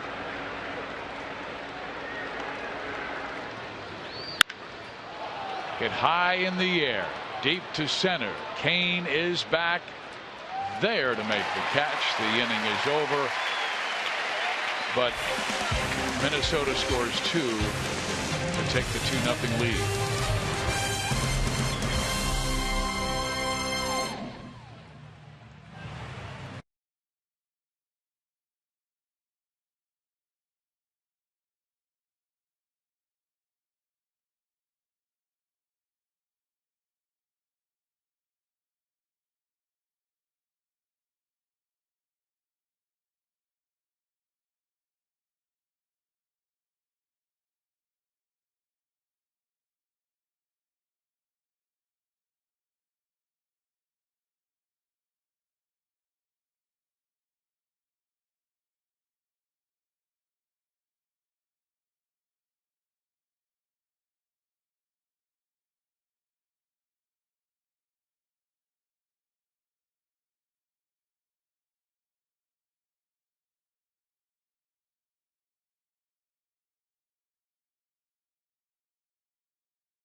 Sixth inning is our Sonic Slam inning, and our contestant is Danielle Shirley from Greenwood, Missouri. If the Royals hit a home run in this inning, Danielle will win $300, but if the Royals hit a grand slam out of the park. Danielle will win $25,000 from Sonic and the Royals. Time for Escobar to lead off an inning. Get on base. He singled his first time up off Pelfrey and takes strike one. Another first pitch slider to right-handed batter from Pelfrey.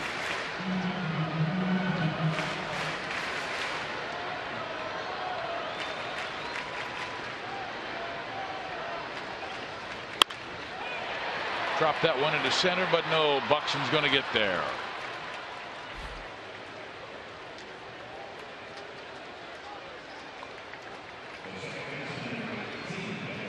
We told you that Pelfrey was pitching for his spot in the rotation, and the way he is throwing tonight, he may have earned another start. Well, for the most part, the rest of the way, the Royals can expect guys to come out and try to spoil. They're going to be on top of their game. This always happens this time of year when a team is in something. And, you know, the Twins, they're fighting for that wild card. So, look, it's not like they're just trying to play spoiler. And Pelfrey, he wants a few more starts this year. Again, Molitor's Twins just 2.5 games back of Texas in the wild card, with the Rangers really playing well. They've moved to within 1 game of first place in the West, as Houston has lost 2 in a row and the Rangers have won 2 in a row. Both are out on the West Coast. Ben Zobrist takes a curve high and outside, 2-1. Texas at Seattle and Houston is at Oakland. There's that AL wild card. The Angels right now 4.5 games back. They're playing the Dodgers. 2-2.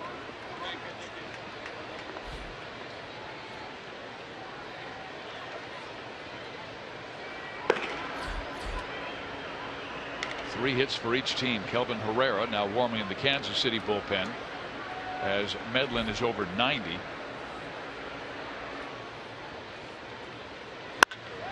There's a drive. You ain't catching that one. And Zobrist has cut the lead in half. And we have a winner. Danielle, you've got $300.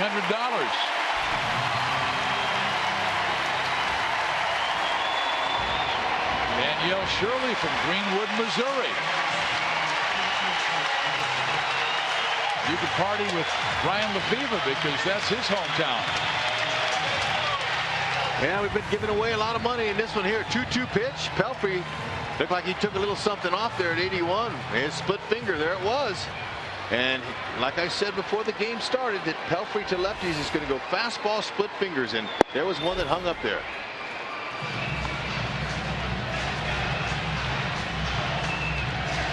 Well, we talk about Zobrist and Alex Gordon being attack of the clones. Why not back to back? The other day we were showing how similar their numbers are in their career. I mean, their OPS almost identical. And Alex looking for home run number 12. He's 0 for 2 in this one, a strikeout and a pop-up, and now down 0-2.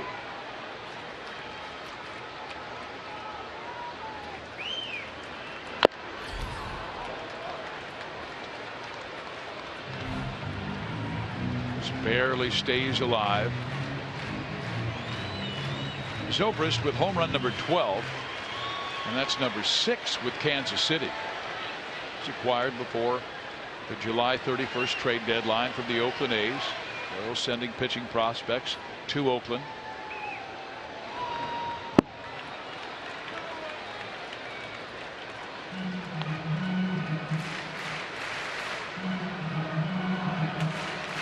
Steady guy to have in that dugout, and he started in left field, right field, third base, second base.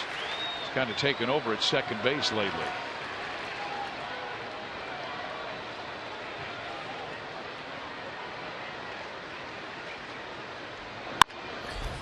Alex rolls one softly, picking it off. Nunez, no chance, and Gordo has himself a base hit.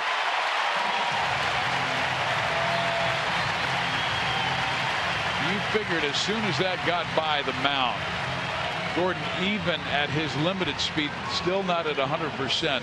It was going to be very difficult for Nunez, even if he makes the play, to get him.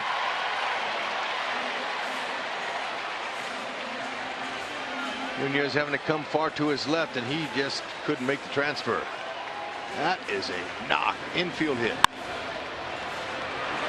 Good, Alex keeping his head down, blowing a bubble, routine procedure.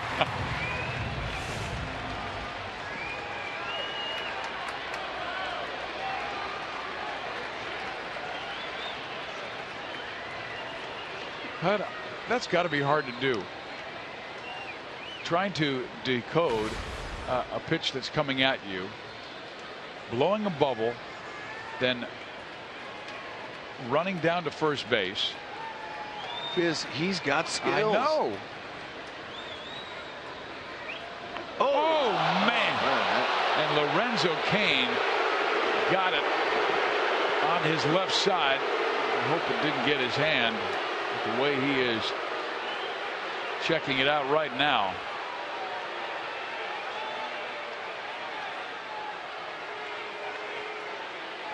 Well, Pelfrey didn't want to do that. That's for sure. He's all right. Good. You know, when he took that glove off, I thought he was checking his hand. Nick Kenny was at the top step ready to run out there, and Lorenzo said, "I'm fine." Got him in the back. You know, we're broadcasting from behind home plate.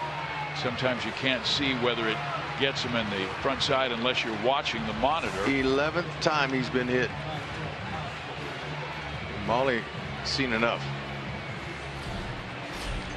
So this will be our Chevy call to the bullpen. Zobrist went deep. The Royals within 1, and Neil Kotz called on to get Eric Hosmer.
Two to 1 Minnesota with MLB.com at bat on your smartphone or tablet. Stay connected to the Royals all season wherever you are with the MLB.tv game of the day, in-game highlights, live look-ins, replay reviews, radio broadcasts, and more.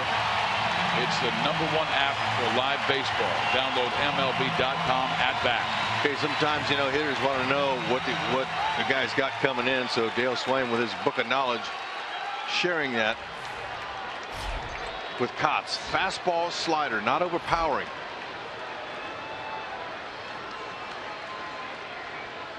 Kotz has retired the last 9 lefties he's faced. Throws ball 1 to Hosmer. And opponents may be batting .308, but lefties only .172. Now, he was acquired from Milwaukee in a trade August 21st.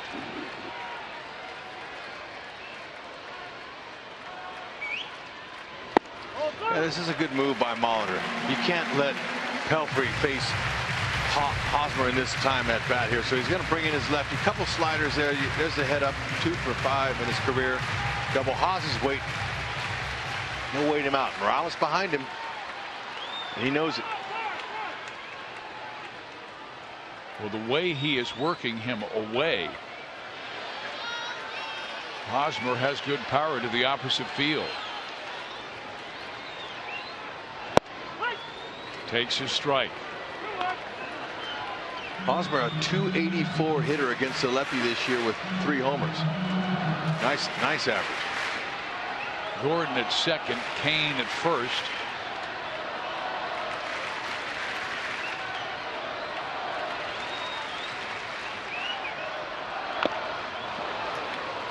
A 91-mile-an-hour fastball fouled back, and Koch back in the count at 2-2. And this is when he likes to go at that sweeping breaking ball. Yeah, this is the pitch Hos wants back here.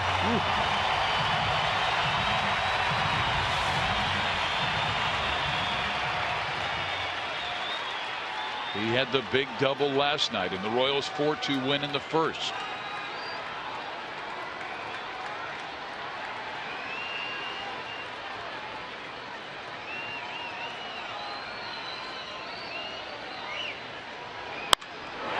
Hit well, center field, but right at Bucks. And then he'll make the catch for out number 2.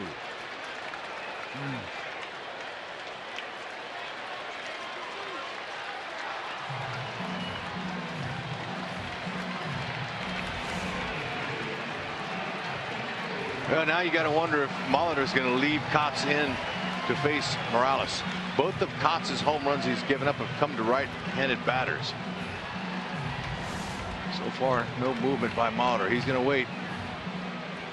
Well, if you bring in a righty, then you turn Morales around where he has more power from the left side. But with 2 outs, he has been the major league's best. 51 of his 101 have been with 2 out. Strike 1. Now he does have a changeup as well, so he might use that with Morales. Slider first pitch. Royals need a big hit. Take Medlin off the hook.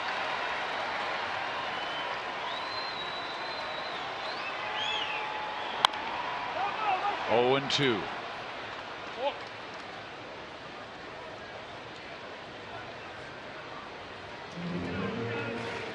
The Twins with 2 in the top of the 6th inning. The Royals came back with 1 so far in the bottom of the inning on a solo home run by Ben Zobrist. Then an infield hit by Gordon. Kane hit by a pitch. And Hosmer hit the ball in the screws, but right at the center fielder, Byron Buxton.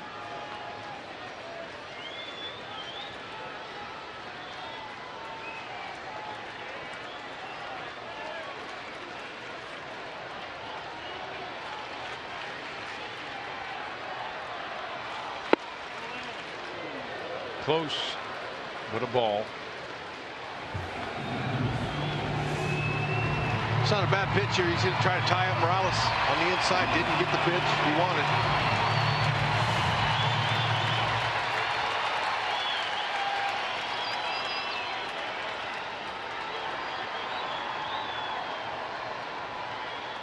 Koch is a veteran. He's pitched in parts of 10 major league seasons for the White Sox, the Cubs, the Rangers, Milwaukee, and now Minnesota. Yeah, I remember when he came on the scene with the White Sox several years ago. He had him as a starter, threw a little bit harder. Morales needs to watch out for that slider down at the back leg now. He's in heading to count. I don't want to give him anything too good. But Morales is looking for that mistake.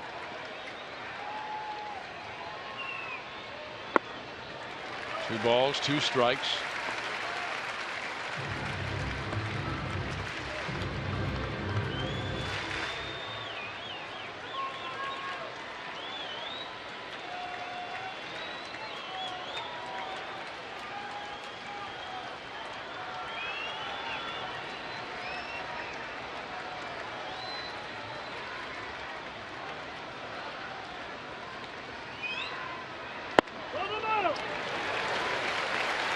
Once again, awfully close. Morales thought about biting, held up in time.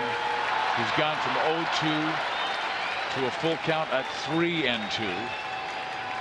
You have a lefty next in Mike Moustakas.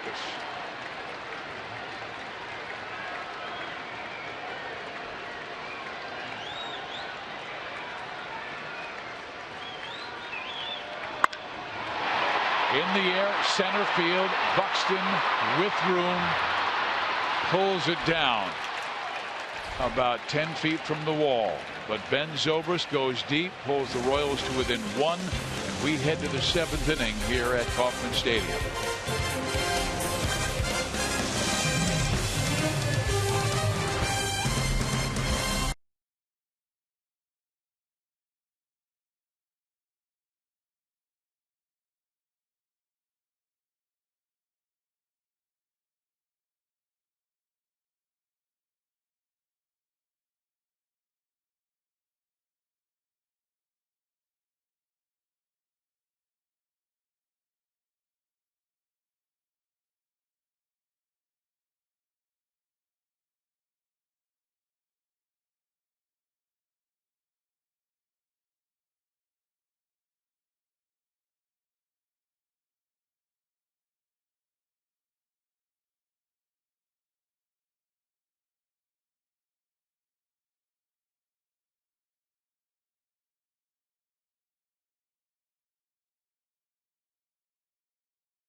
High-speed internet. The U-Burst revolves around you. Call 1-800-PIC-ATT. By your Midwest Ford dealers. Visit us at your MidwestFordDealers.com. And by Academy Sports and Outdoors. Right stuff, low price every day.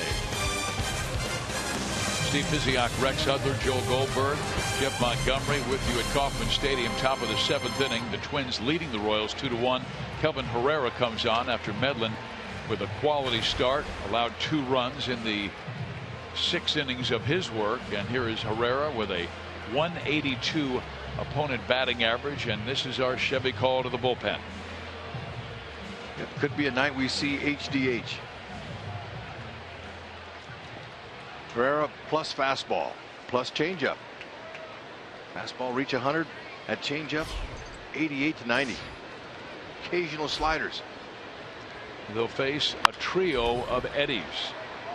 Eddie Rosario, Eddie Nunez, Eddie Escobar.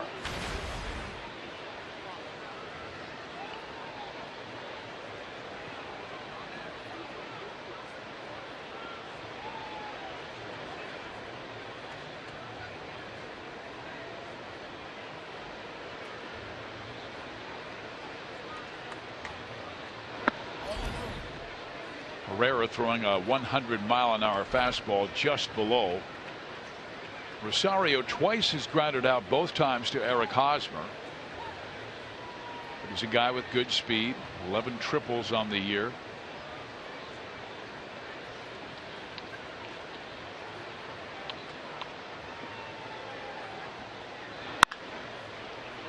One ball, 2 strikes.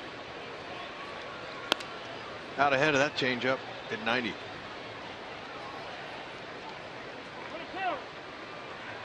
Last time the Royals faced the Twins was back in early July, and the Twins 28-28 since leaving Kansas City after that July 5th split. They were 4.5 games back, and the Royals went on a run, and Minnesota at one time was 14 games back. Now they're 12 games back. Yeah, Royals can win their 3rd straight season series. They can somehow find a way to score a couple more runs and hold them right here. Tried to get him to chase an off-speed pitch away, and it had good run to it, but Rosario, who doesn't show much discipline, Rex, when you look at his numbers, only 11 walks and 101 strikeouts. Yeah, way too many for him, especially not possessed with a power bat, although he's got some pop. Well, he caught up with that 97-mile-an-hour one and fouled it straight back. He had almost got Denny.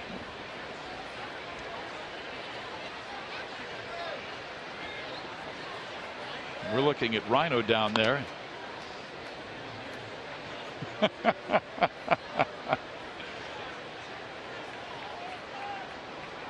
already a big hole in the wall back there right behind Denny. Yeah, Alex Gordon sent it back when Cal Ripken was joining us in the booth last year. Here's the 3-2 pitch. Well, they try to send another one to Denny and Rhino, but a little bit too far off to their left.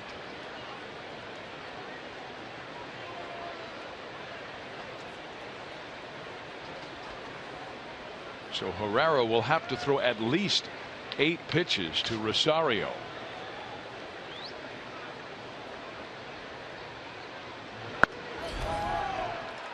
Ball 4.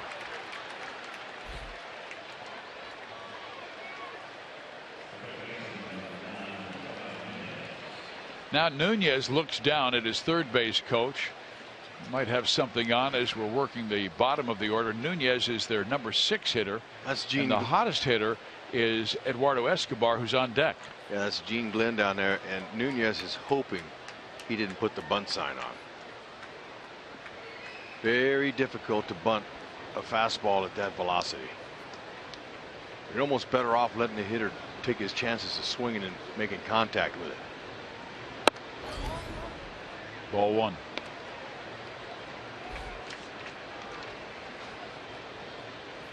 Herrera last worked Monday night for the first time since August 28th at Tampa Bay due to a case of the chicken pox. He said he really didn't feel that bad, but obviously little bumps broke out. Royals had to incubate him. But both he and Alex Rios were able to get here and work out with the staff, and they would come in the morning so they wouldn't expose themselves to the team, and then they'd basically wipe down all of the equipment they worked out on, make sure they were disinfected before the guys got here in the afternoon. 1-1 pitch, bunted, not a bad one. Hosmer has no play.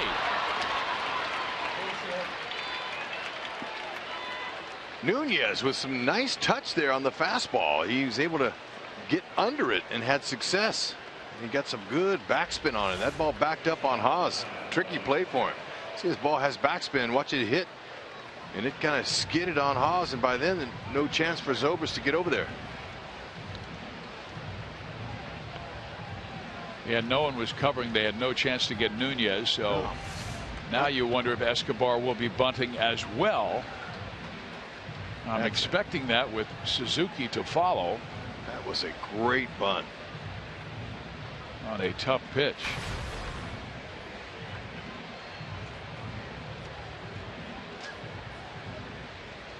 As promised earlier in the game, we have selected the Data Strong fan photo of the game. Tweet your strongest fan photo to hashtag KC Data Strong for a chance to be featured in an upcoming broadcast brought to you by T-Mobile.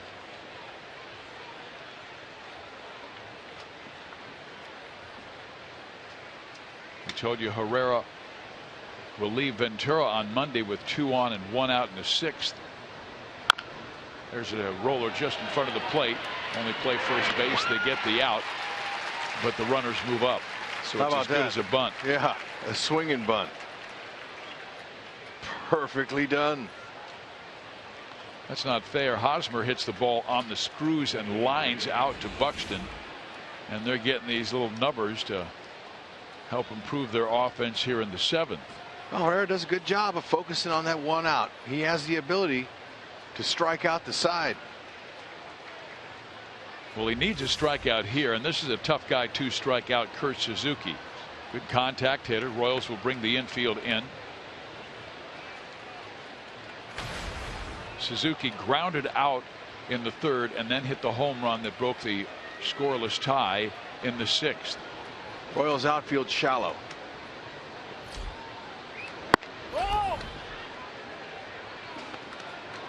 Gibson not given the low strike tonight. Lorenzo Cain, 6 outfield assists from center. Alex had his 4th tonight. Rios in right has 4. Both guys run well on the bases. Rosario at third, Nunez at second. 2-0.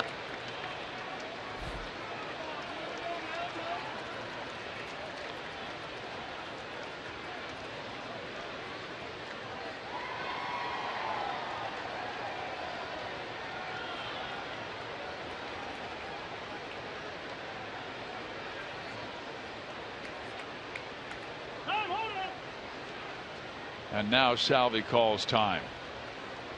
And Moustakas is going to come in and join the conversation. Now the entire infield is in.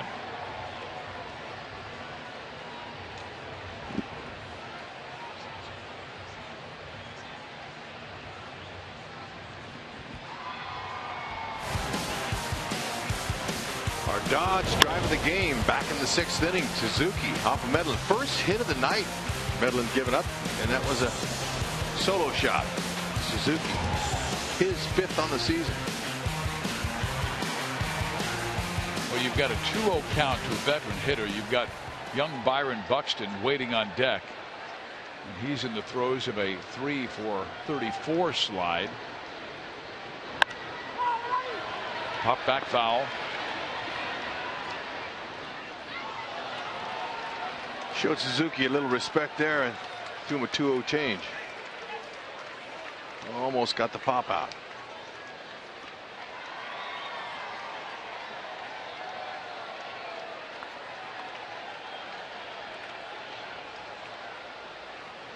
He now has 3 pitches with the fastball, the changeup, and the slider. He's pretty much junked that curveball.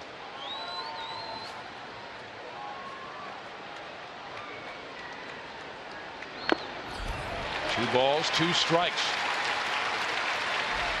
So after the conversation with Salvador, he comes right back with 2 strikes, 1 on the change and 1 on a 100-mile-an-hour heater.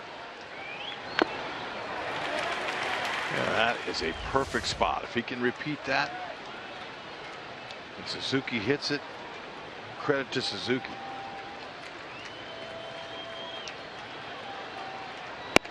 He struck him out. Went up the ladder on Suzuki at 100 miles an hour. Big strikeout here in the 7th. Yep, climbed the ladder on him. He's looking fastball all the way. That'll get you at that velocity. Boy, that was rising.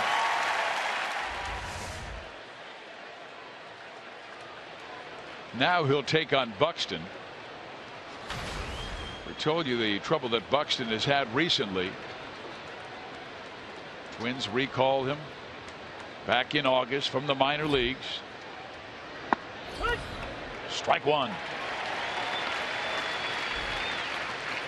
Buxton, a major talent, #1 prospect all in baseball before spring training began, but has really been held back because of injuries.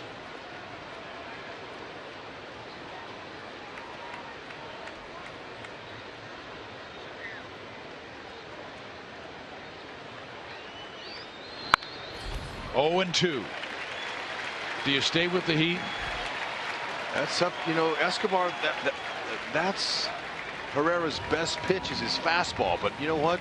He's got Buxton dialed up for the heater, and they're talking about it right now. What do they want to throw him? And his changeup, he has good command with it. If he can keep it down, but sometimes 0 and 2, if you leave it up, it gets hit. I say he stays with the heater. Yeah, because we've seen him throw that 91-mile-an-hour changeup, and if he misses, speeds the guy's bat up. That's right. If it's elevated, but if it's down, you know, he can get a swing and miss out of it. But you know, you got to be down. You got to go with your best pitch. That's his 100-mile-an-hour heater.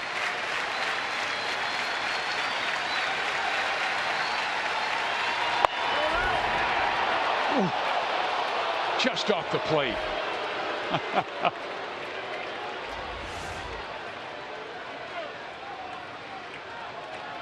Right where Salvador wanted it. Tried to get him to chase, did not.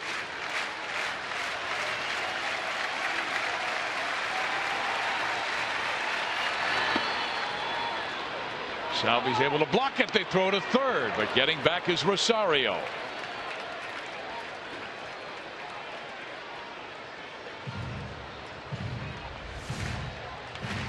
Oh man, it's a good thing for Greg Gibson. You got that right. He got in the way of that. Might have kicked far enough away for Rosario to score.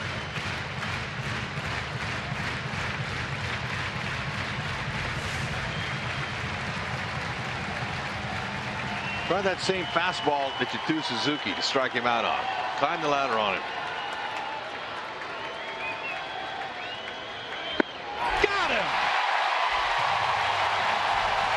That's why the Royals are so good. Late in games, you better believe it. When you have HDH, that combination of guys that can blow it by you, that holds the opponents down. Time for a comeback.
Era takes us around the league. Boston blasting Toronto. Baltimore defeats New York.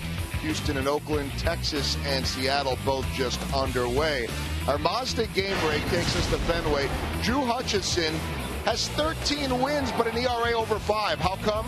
He's got the highest run support in the league, but he didn't get any help tonight. He just gave up the runs. Big Papi career home run number 498 for David Ortiz. Hutchison gives up 6 hits and 6 runs in 3 1/3, and the Blue Jays getting rocked at Fenway.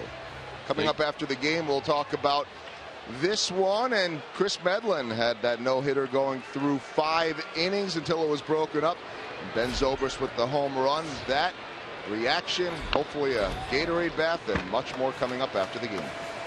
Thank you, Joe. Now we'll see a command pitcher and Casey Fiend.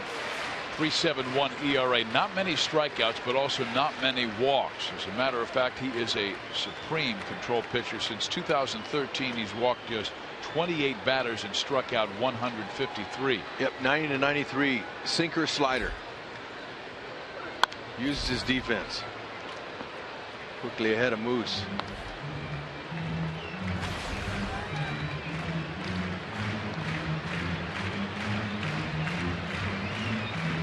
Mike 2 for 8 in this series.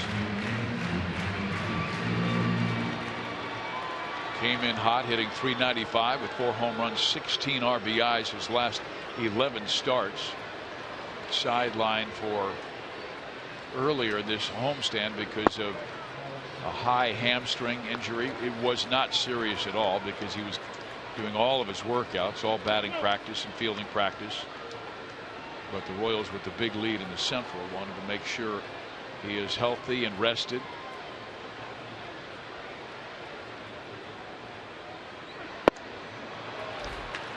Fiend strikes him out.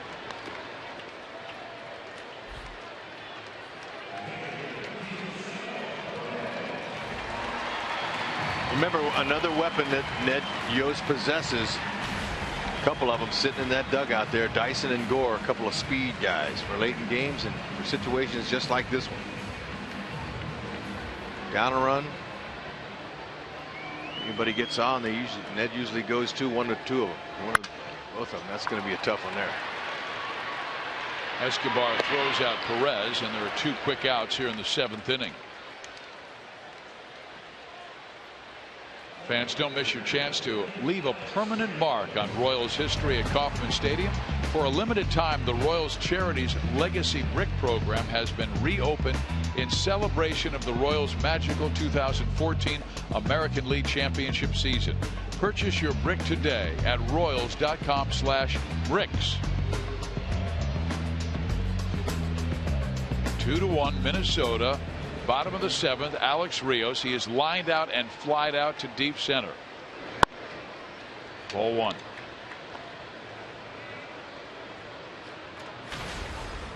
Fiend has allowed 6 home runs this year. Base hit.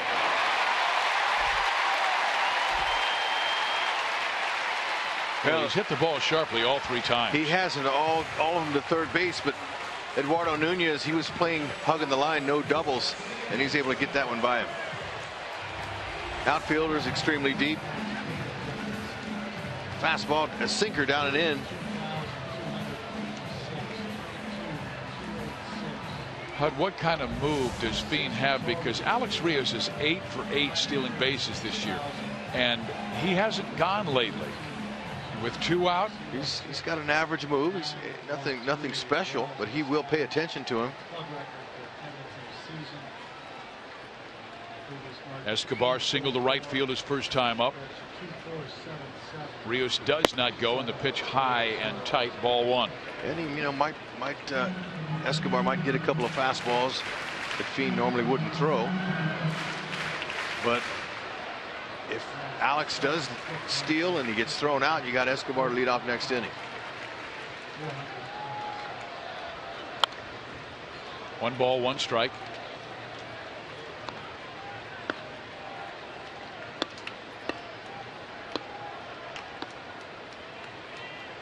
Paul Mauter uses Trevor May as his 8th inning guy. And then he's got Jepson to close. So we're getting later in the game now. He's thinking about the back end of his pin. Again, because of the back injury suffered by their closer Glenn Perkins. No more lefty Perkins coming out of that bullpen in the 9th. Jepson has done a nice job, 7 for 7 with saves.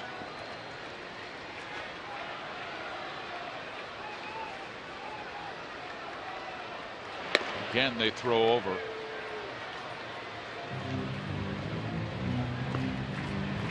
Royals with a steal earlier. Lorenzo Cain stole second base, went to third on the throwing error by Kurt Suzuki. And again, that was a beautifully executed delay steal. Caused the throwing error by Suzuki. 1 ball, 2 strikes.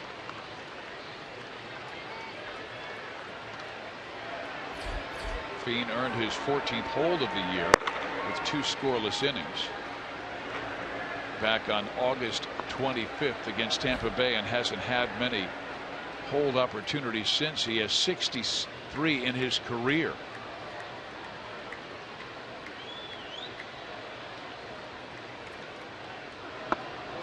And then he chases a bad ball well out of the strike zone. Strikes out 2 in the inning. We'll see Wade Davis when we come back.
beautiful thing to have this type of power at the back end of the bullpen.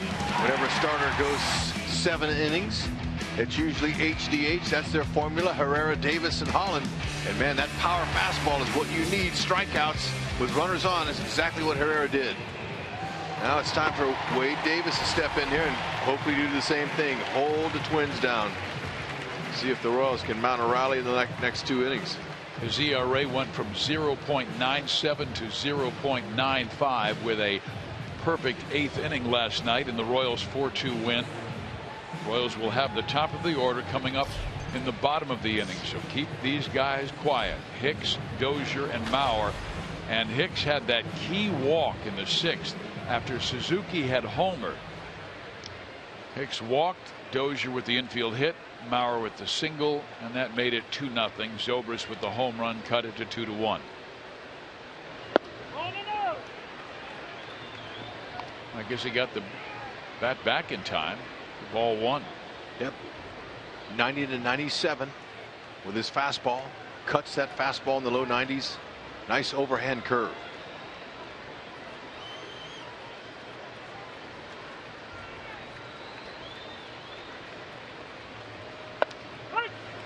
One ball, 1 strike.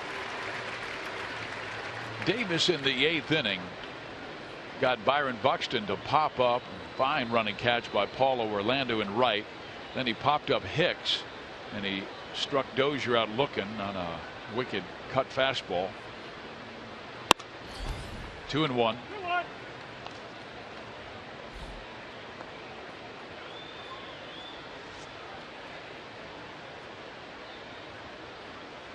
Haven't seen the moth visitor tonight.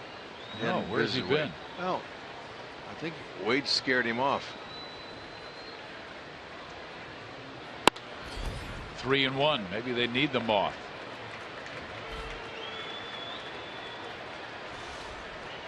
Well, I remember with the moth on his cap last night, he had a 3-1 count, rallied back from that 3-1 count, and got the out.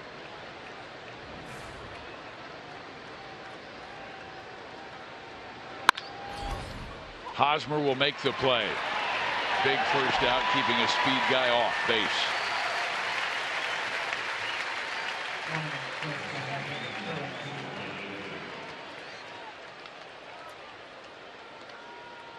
Hosmer's thinking Wade doesn't need no stinking moths.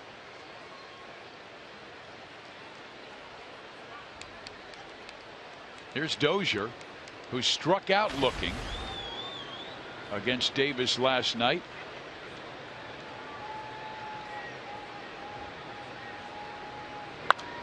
But also in that bat, Wade was trying to go down and in on Dozier and went up and in, and Dozier hammered it down the left field line. He pulled it well foul, but had home run distance. How do you want to work him? Fastball's away.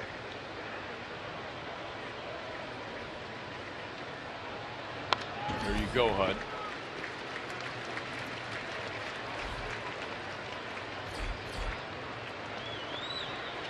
Trevor May will throw for Minnesota and face the top of the order for Kansas City. Zobrist, Gordon, Kane, Hosmer, Morales.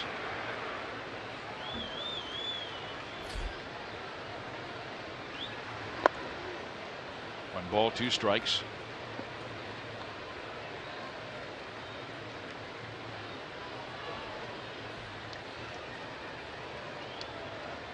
And everybody trying to put together a bullpen like Kansas City's. Hard throwers late. Trevor May now moving from the starting rotation to the pen. He showed good velocity with a mid to upper 90s fastball last night. Davis wanted that pitch. That's in off the plate.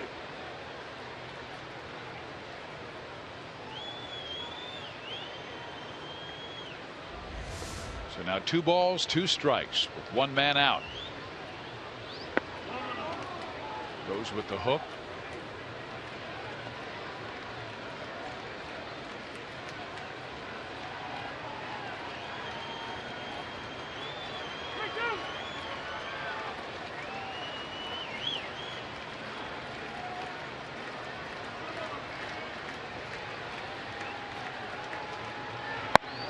Wow, that's good discipline. Went back-to-back breaking balls. And Brian Dozier works his 53rd walk of the year.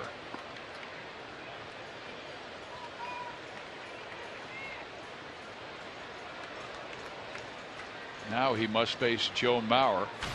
And Joe had the first at-bat of the 9th inning facing Greg Holland last night and was erased on that marvelous play by Alcides Escobar when he shot one up the middle and Esky laid out.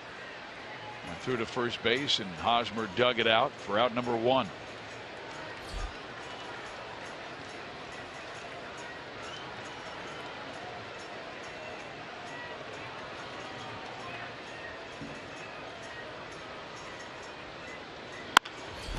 This might work. It does. That's how you use that defense. Waiter, check please. Way to get it done. 1 pitch, 2 outs.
As Ben Zobrist hitting first and Alex Gordon hitting second. Zobrist went deep earlier tonight. Alex has been hot since coming off the disabled list. They will bat 1-2. How have they done since being in that order? Well, Zobrist 2 for 7 with a home run, 2 runs scored, and Gordo 4 for 7 with a double. Crowd picks up here at the K. Trevor May, the new pitcher, 6'5" right-hander out of Kelso, Washington. You see 16 starts this year, but he's also made 24 relief appearances with a 3.09 ERA out of the pen. He's got a power fastball, and now he's not pitching as a starter anymore. He's letting it all out. Nice first pitch curveball. He'll go 95, 96 miles an hour max. Got a slider he'll work as well.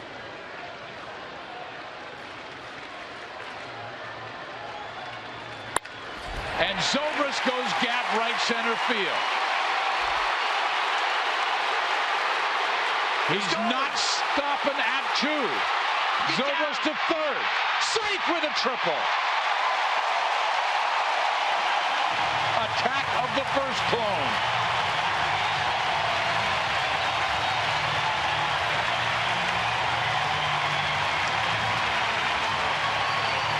After the first pitch curveball, he knew heater was coming. And you can't sneak a piece of cheese by a hungry Zobrist.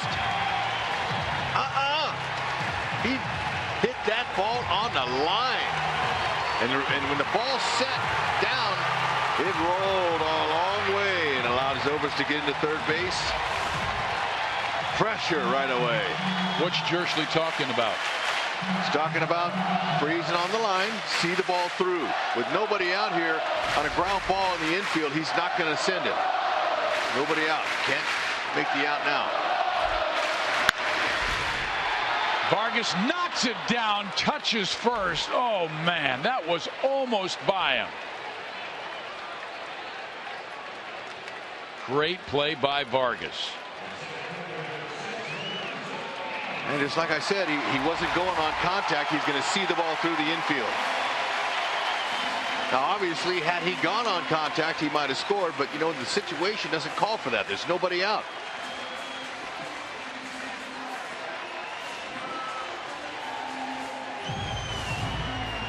Now, Jersley, he's going to talk to his Zobrist again. He gets the sign from Ned. Ned tells him what to do to the runner. Not bad. 3 for 6. Got to come through here. Got to find a way. Ball 1. As aggressive as Gordon was in the first pitch, I think May decided to tease Kane up. The Royals are a very aggressive offensive team.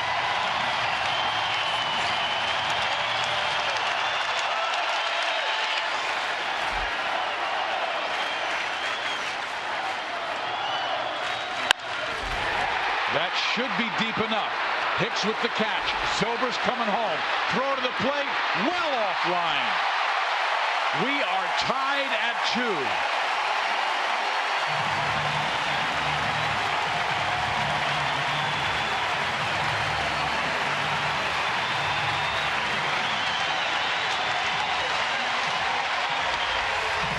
Another fastball that Lorenzo was waiting on. Hicks. Oh, it almost got over his head, and then he throws it over everybody's head. You see Jim Joyce, the umpire, they're getting in good position there to make sure that the tag was not too soon. Now Eric Hosmer, and he goes on that first offering from Trevor May.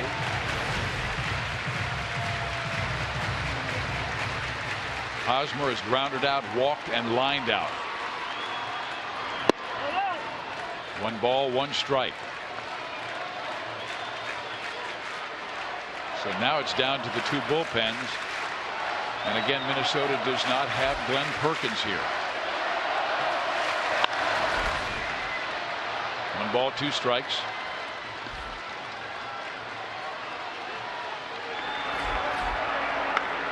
Holland getting ready for the 9th. He will face the middle of the order, Vargas, Rosario, Nunez. Again, a check swing this time did not go. Haas loves late game situations. 7th inning or later, hitting .327. Better believe it. Haas is the guy. He's the money man. Oh. And he got some 97 from Trevor May, but the Royals have tied it on a triple by Zobrist, a sacrifice fly by Lorenzo Cain. Zorilla is driving the bus.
2-2. Our Mazda game break takes us to Washington. Say hello to Yoenis Cespedes. Since coming over to the Mets, slugging well over 600, an OPS over 1,000, and the Mets now have a 7-game lead over the Washington Nationals, who were supposed to win the whole thing. The Mets in the driver's seat, guys.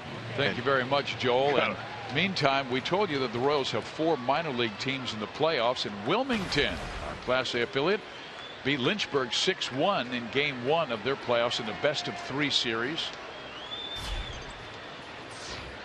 Boy, the Mets, they are having some kind of year. Ooh.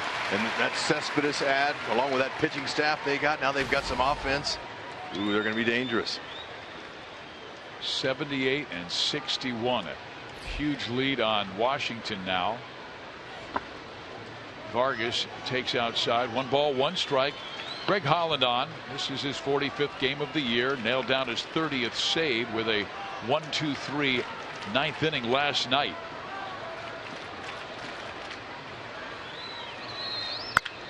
That ball cracked to right field. And a base hit for Vargas, so they may got a pitch runner on for him.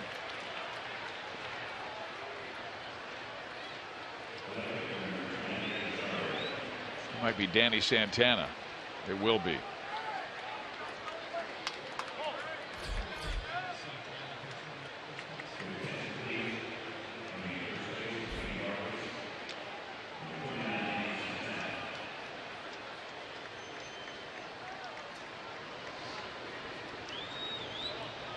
Santana 8 for 12.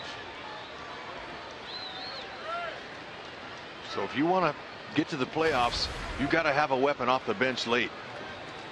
And for the Twins, it's Santana.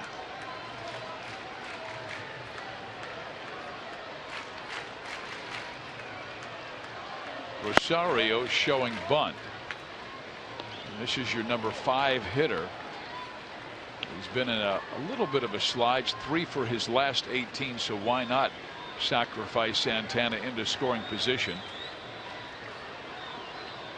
All in 90 to 95. He's been in the low 90s. Nice slider. Bunting situation. Fastball's the pitch. Hosmer has it. Goes to second. 1. Escobar to first. Got him!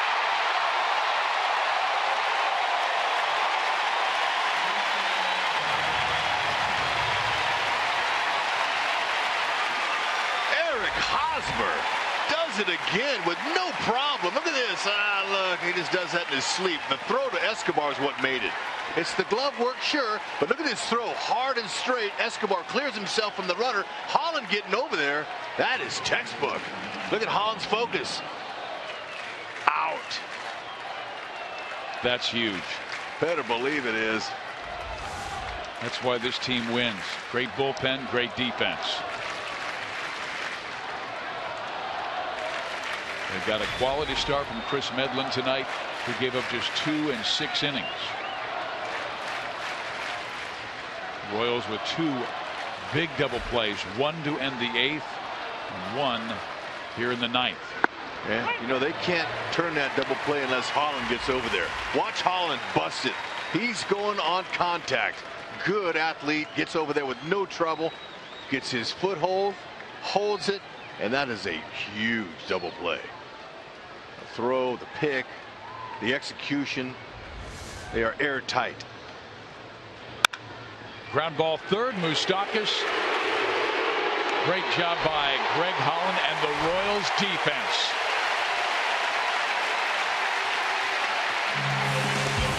Oh yeah, got some meat coming up, and they got speed on the bench.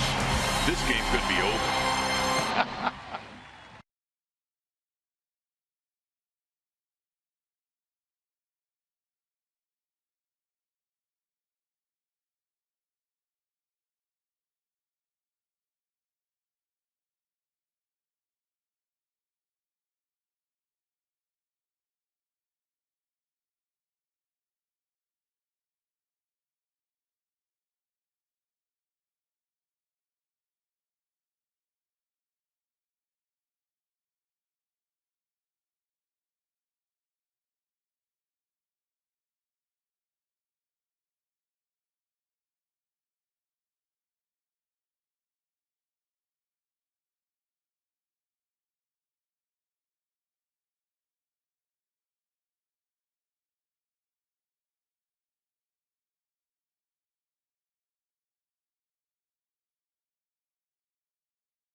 Miller time. Open of a cold one. And check this out. The Royals break the single season attendance record.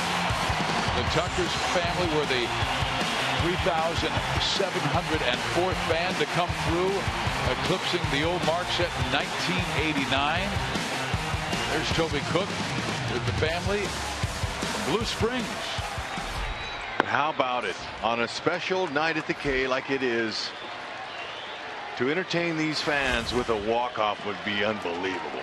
Royals upgraded their seats to right behind home plate. Morales sends one foul, so the count moves to 1 ball and 1 strike. We told you there's a new closer for Minnesota, and his name is Kevin Jepson, but they only want him in the lead, so they are bringing back Trevor May for his 2nd inning of work. Gave up a run in the 8th. And it was on that fastball, so he's going to be really careful with these hitters now coming in on that heater, but that is his pitch. He's got to use that. Ooh, yes, he's got him out front. 1-2. He's going to be a little careful with that fastball and where he puts it. If he throws it now in this situation 1-2, it'll mainly be upstairs to try to get it by him.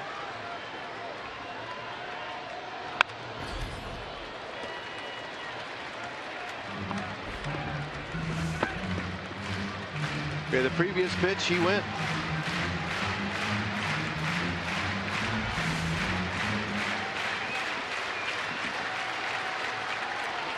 He goes with the hook and gets the strikeout.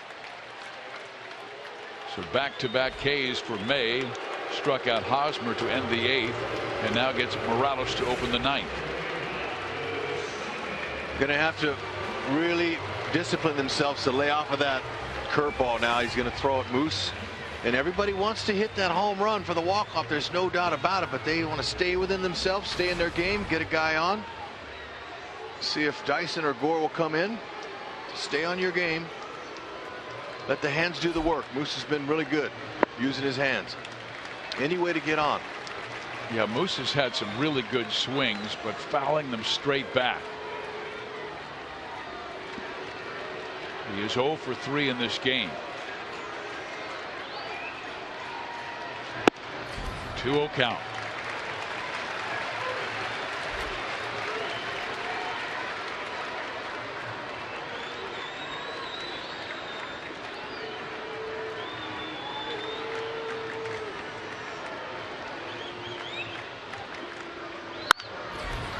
Popped it up. And that was his pitch. And it drops. Oh my goodness.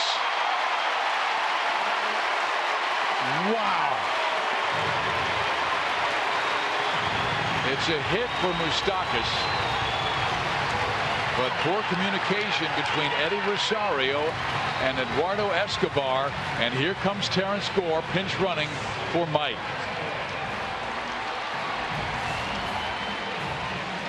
Moose a little bit upset. Ball dropped. If you ask him, he'll probably tell you I should have been on second base, but you got Terrence Gore, who's going to come in and try to rip a bag off here. He's 5 for 5 in the big leagues, and good chance he's going to be going. Yeah, Terrence was outstanding in the minor leagues at Northwest Arkansas. And he doesn't even have to get a good jump. He has a Dyson-like lead. And he goes in the first pitch. And they've got no chance.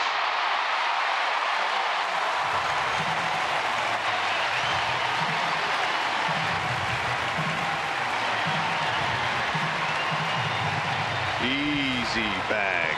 Look at him. He's at full speed in 1 step, not 2.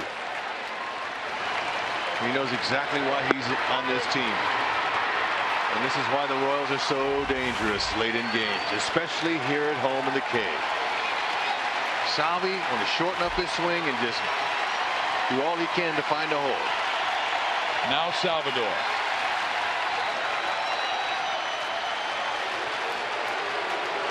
They know they have to be careful. Terrence Gore can score on an infield hit. Let's go back last year, September 15th. Lorenzo Cain with an infield hit, and here comes Gore. Game over. Incredible.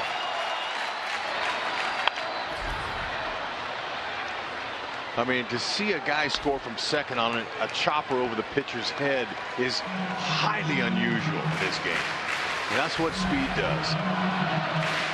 Or as Gerard Dyson would say, that's what speed do. Now let's get him home. Dozier way out of position, holding him on to second base, a big hole on the right side.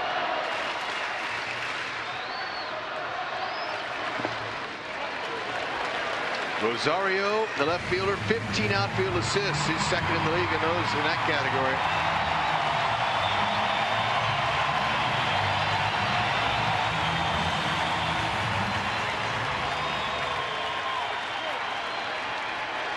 Perez down in the count. 1 ball, 2 strikes.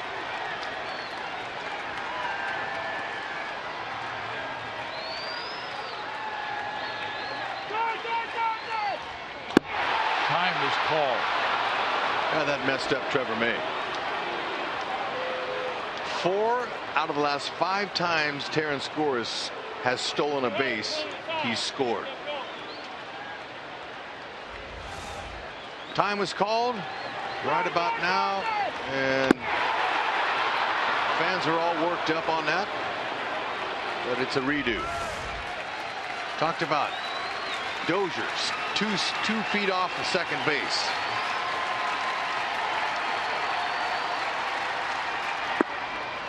Low, 2 balls, 2 strikes.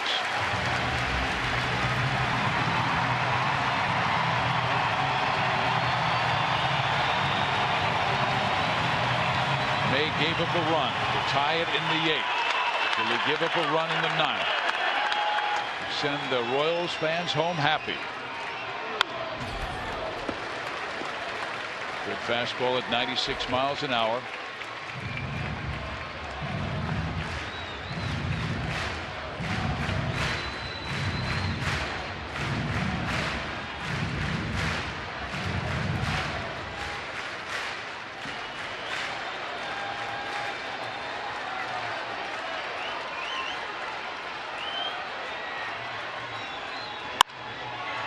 Into left field. Rosario there, 2 outs. So it will be up to Alex Rios, who's had 3 good swings tonight. He has lined out to third, flied out to deep center, and singled sharply to left.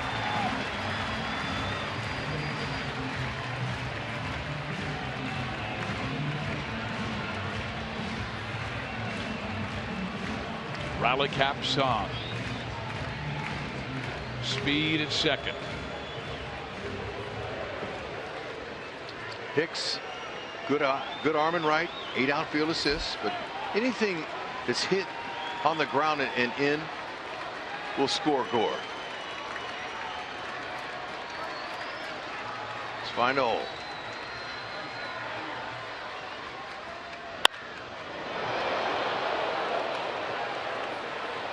Well, he came off speed and Alex way out in front. Rios' 4th career walk-off pitch. His last came 3 years ago against the Angels with a 2-run home run. Well, there's a man on. Royals only need 1.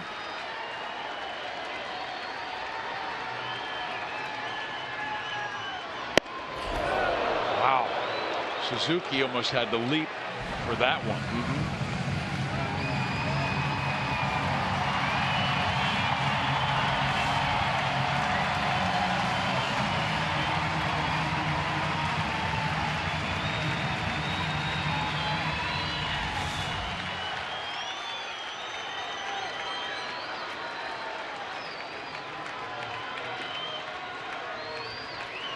Gore goes, and he will steal third base without a throw. And Hud, you just wonder, will that take away the curveball? If he bounces it in the dirt and it gets even 15 feet away from Suzuki, Gore could score. Well, it's very possible. May's focusing on trying to get Rios out. Got him. He's ahead 1 and 2. Suzuki's calling for a fastball.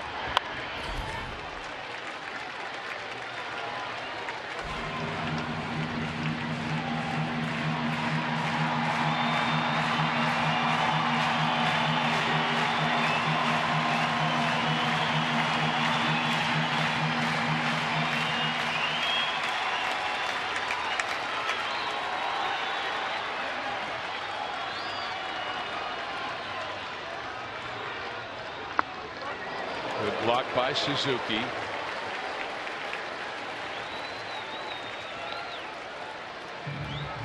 Boy, that's trusting your catcher.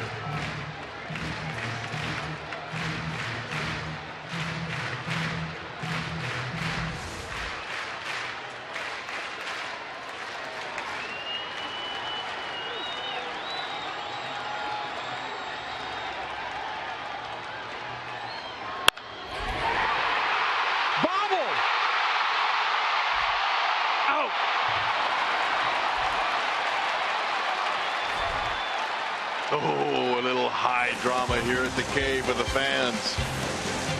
Oh, and a little bonus baseball tonight.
Yeah, you know that ball that Moose hit up there and that they dropped. Moustakas is you see Paulo in right field.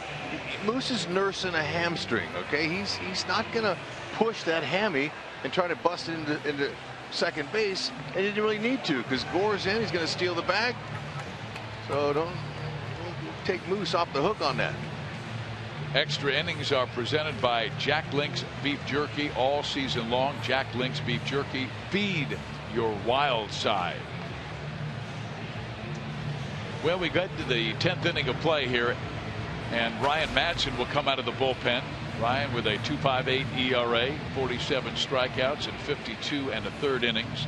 He will face the bottom of the order in Eduardo Escobar, Kurt Suzuki, and Byron Buxton.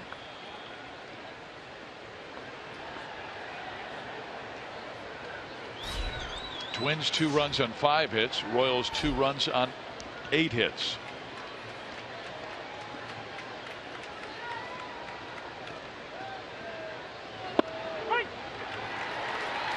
Strike one. You've seen Madsen top 96, 97. He's got that in him, but mid-90s is where he's comfortable. He's got a nice cutter and an excellent changeup.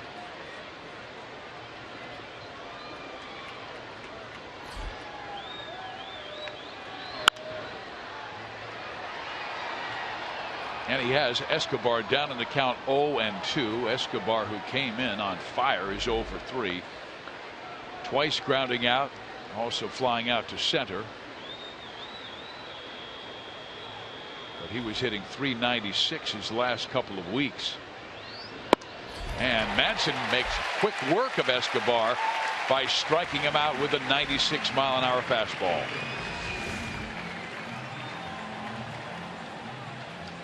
Yeah, Morrow had a little giddy up, climbed the ladder on him, blew it right by him.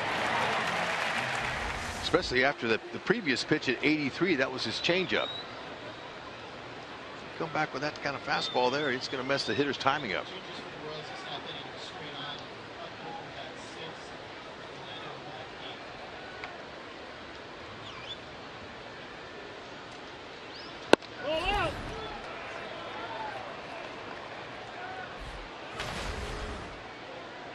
You might remember Ryan Madsen didn't pitch much lately, but his arm feeling a lot better. He pitched on Sunday for the first time since August 22nd in Boston.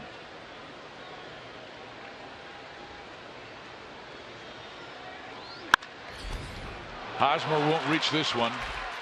Paulo Orlando now in right field holds Suzuki to 1.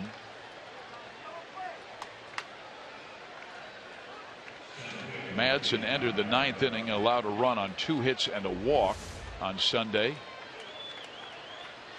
Yes, he waited late.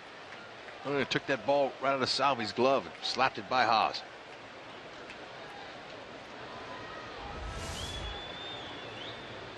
Well, Buxton will be tough to double. Great speed. He has grounded out twice and struck out swinging. Ball 1.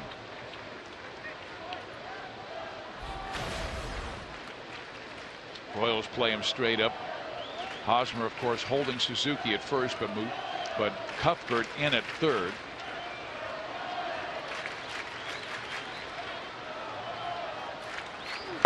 One ball, 1 strike.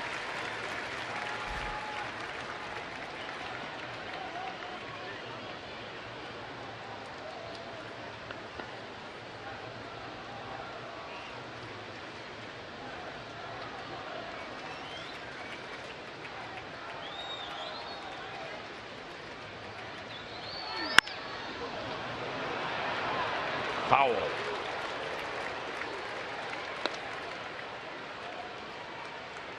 Twins taking an opposite field approach. Well, the one thing Buxton hasn't seen yet is Ryan's best pitch. That's his changeup. He's thrown him the fastball. He's thrown him the cut fastball. Wright might be saving the strikeout for right now. Buxton is a guy who does strike out a lot. 37 times in a limited number of at bats.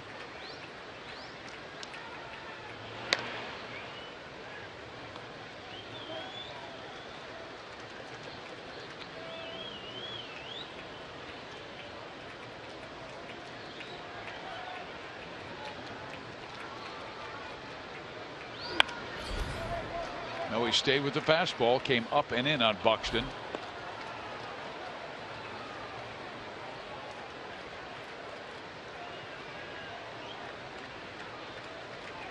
Just 21 years old, out of Baxley, Georgia. 3 hits his last 35 at bats.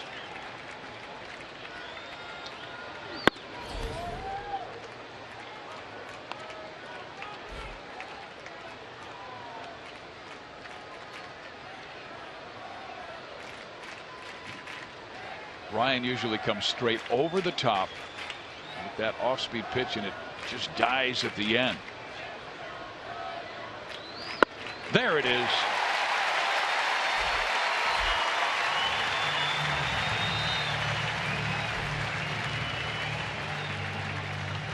Beautifully executed. See him holding the back 3 fingers there. It slows it down, and underneath gets the hitter to swing over the top of it.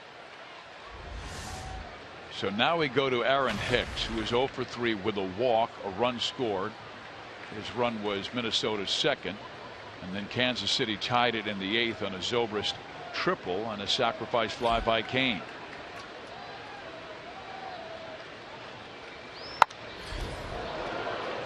Strike 1. A win tonight would give the Royals their 10th home series win in their last 11 tries. With a crowd of 32,286 that helped shatter the all-time single season attendance record in Royals history.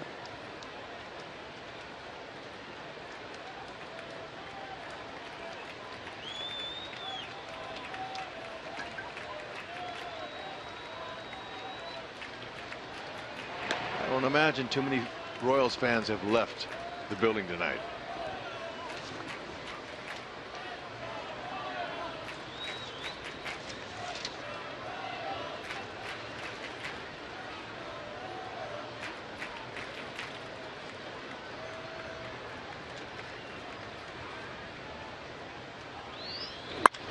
Hicks with the fly ball to center, and Kane is back at the wall to make the catch, and Madsen with a shutout 10th. We'll see.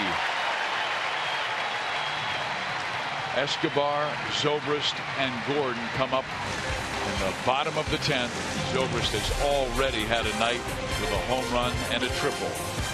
Hope to see him set that bat down quietly.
Hard to even think about the road right now, Fizz, when this game's exciting as it is.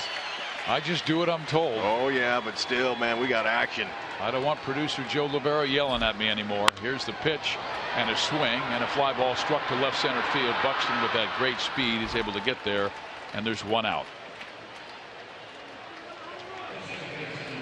So Dunsing is a guy who played at Nebraska, and we'll chronicle more of his story when he faces Alex Gordon. With the 1-2 guys, Zobrist 3 for 8, Gordo 4 for 8. Yep, you know, in Ned we trust. He wanted on-base percentage at the top, feeling that it would only be that way to start the game. And then you still have Escobar's speed, followed by Ben Zobrist's plate discipline.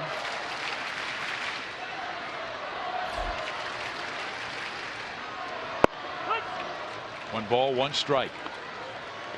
Yeah, nice change up there. He's going to use that against righties. Zobrist with the 2 biggest hits of the night, the home run in the 6th and the triple, and then he later would score the tying run in the 8th.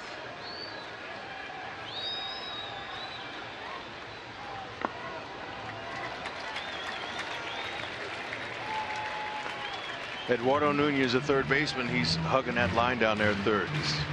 Doesn't want to hit a double by him. No doubles.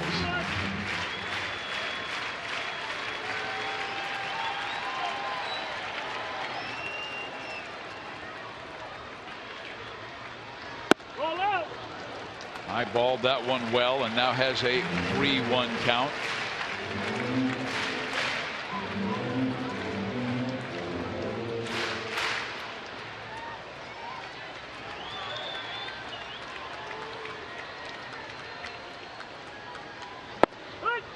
In there, 3-2.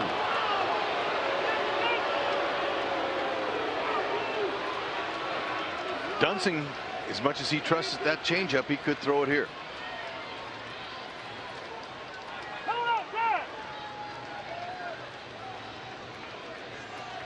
Now Ben has 12 home runs, and 8 of those 12 have either tied the game or given his team the lead. The one earlier tonight helped them bring them back.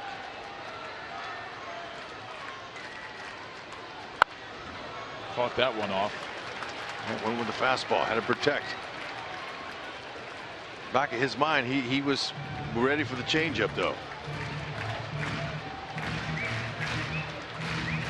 Smart hitter. He covers the plate. He's unpredictable. He's going to hit it where it's pitched.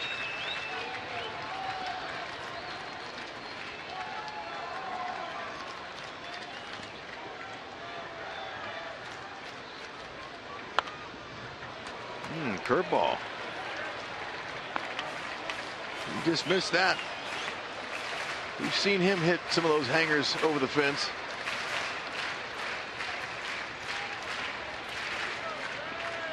His career best is 27 home runs. Did that with the Tampa Bay Rays. Helped lead them to the playoffs for several straight years for Joe Madden. Here comes the change. Ball 4.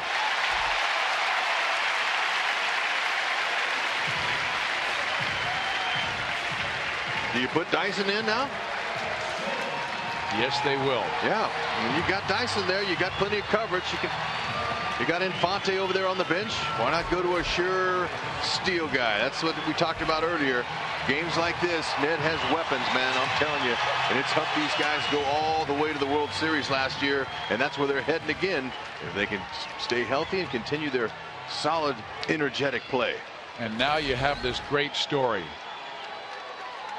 Career versus Dunsing, 10 for 33. So he's faced his old friend a long time. And these guys played together at the University of Nebraska.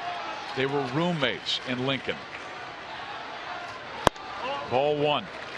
And not only that, such good friends. Dunsing was at Gordon's wedding. Gordon was at Brian's wedding. And now Alex trying to beat his old friend. Well, you know, you wonder if they'll try a pitch out. Dyson, a late break, and they're giving him second base.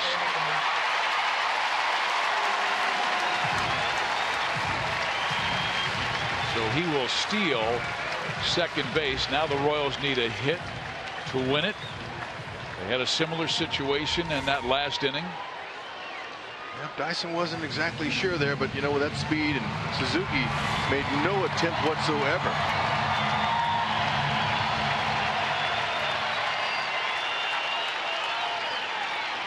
Royals had a runner at second base with only one out in that last inning. Twins outfield creeping in. They're coming in. And they hit Alex in the right leg.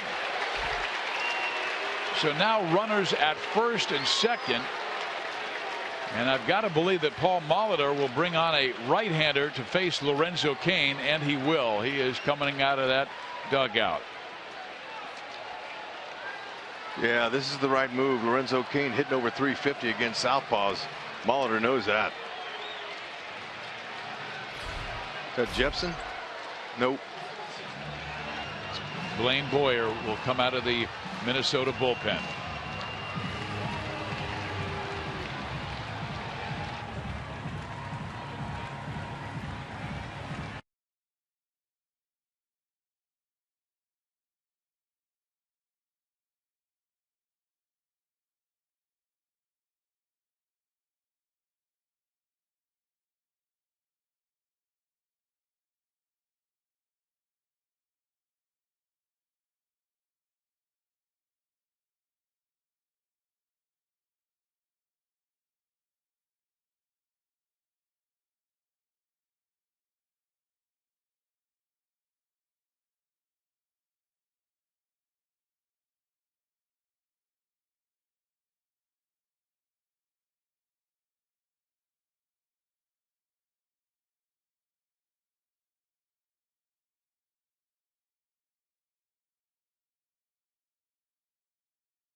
Gordon at first base, but the only man that matters is the guy at second, and that is Gerard Dyson.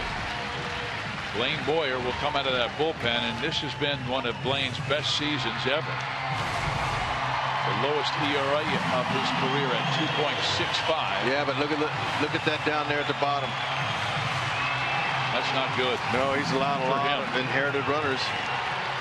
He's not He inherits 2. Yep, he's not overpowering. He's a sinker ball guy. 90-93 sinker slider. He was just reinstated from the 15-day disabled list in August 26, after he missed 16 games with right elbow inflammation. Dozier again, same situation with Gore at second base. He's holding Dyson, or he's playing him close, and all the Kane fans out there, they're on their feet.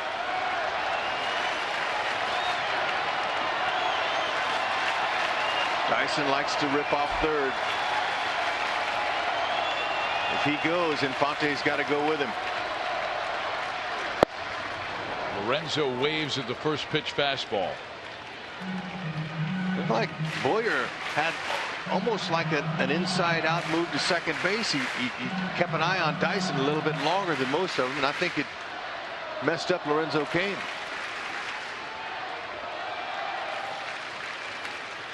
It's important that if Dyson goes, that Infante goes with him to stay out of that double play.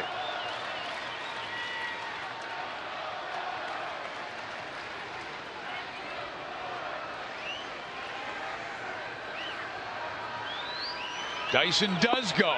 Infante does not. Dyson does rip off third.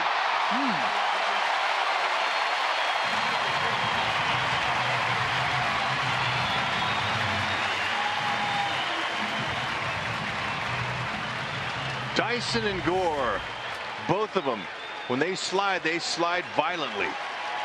They are into that bag, head first, feet first. It doesn't really matter. And now the infield will have to come in.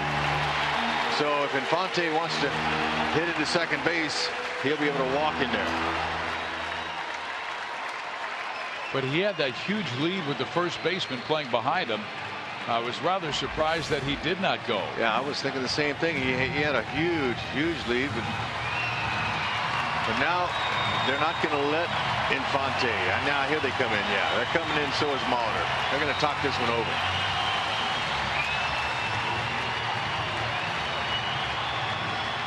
This is Kansas City's first 5 stolen base game of the season, and 3 have come in the last couple of innings.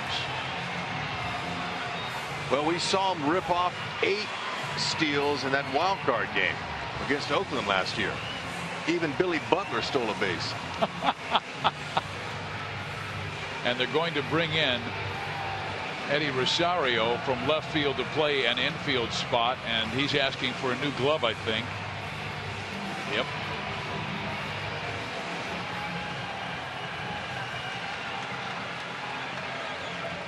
Paul Molitor going to try to pull out all the stops. He's going to put his guys exactly where he wants them, and we've seen this before.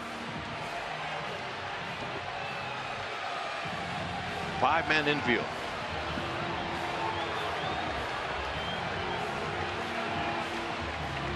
So now you have 2 outfielders, both with speed. Buxton in left center and Hicks in right center. Lorenzo, though, with an 0-2 count. Now he has scored that runner from third base with less than 2 outs 17 out of 27 times. The major league average is 51%. The Kane Club wants their king to end this night.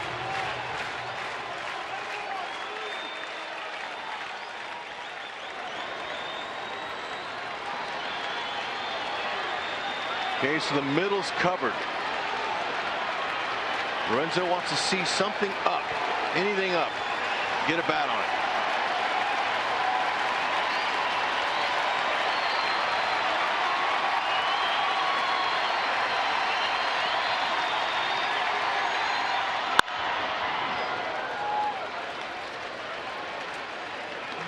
Boyer came in with the fastball. Blaine has been everywhere. St. Louis, Arizona, New York Mets, overseas for the Hanshin Tigers. He was with the Royals AAA Club Omaha in 2013. Last 2 years with the Twins.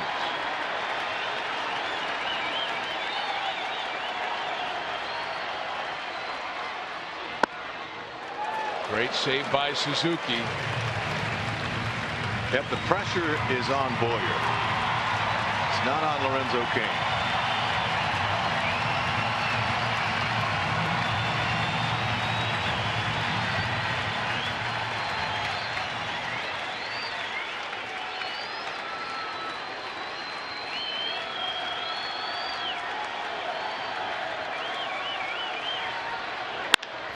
Ground ball fielded by Boyer, comes home, and they get Dyson at the plate.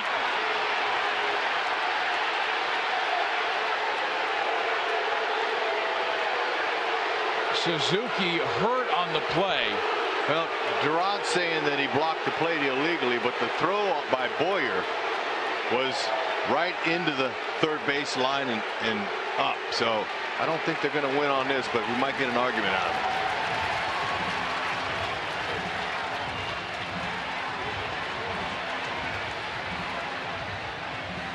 They need Dyson in the game because Gordon out, and they need his outfield play.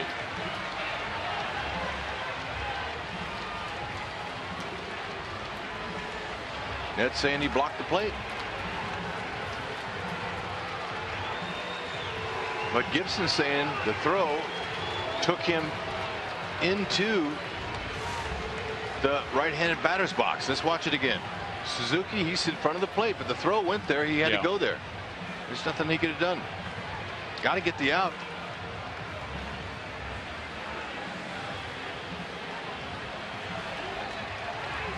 If he could have just gotten it by Boyer, this game is over. Yeah, if he gets it elevated at all, it's over. Suzuki, not tangled up, man. I hope he's not hurt bad. Well, he's being helped off the field, and you can see the awkward angle that his knee was twisted.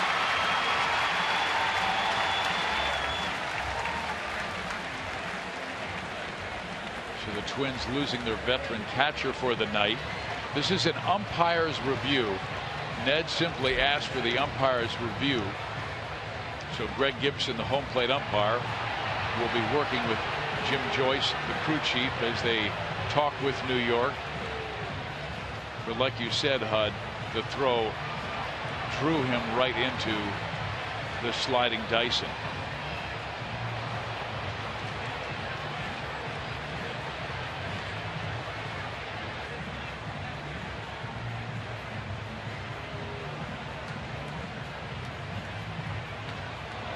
Watch that left leg, left knee, Hud, of Kurt Suzuki.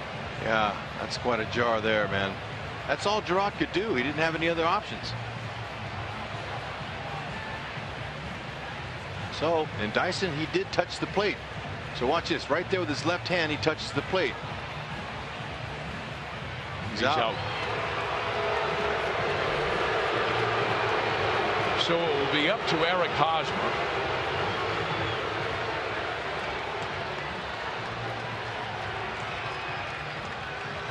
Eric has grounded out, walked, lined out sharply to center field, and struck out in the 8th. Chris Herman will be the new catcher. He started yesterday. Infante's at second base. He's the only man that matters. Lorenzo Cain at first base. And Eddie Rosario, meantime, will go back to left field after they had that 5-man infield. Herman says he's ready. Big exhale from Hosmer as he digs in. See what he's done with runners in scoring position this year. 303 with 7 home runs. And the only prior history is 0 for 1 Haas facing Boyer.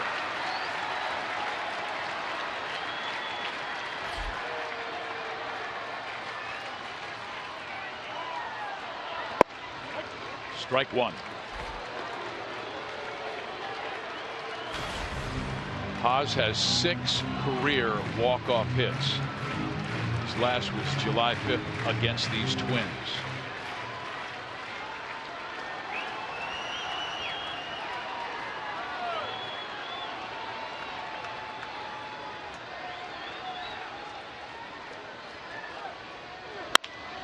Pulls it to the right side. Fielded by Trevor Plouffe, and Boyer covers. The inning is over. So Boyer with a terrific job out of the bullpen to get Kane and Hosmer.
The Royals also have a new second baseman, and Omar Infante.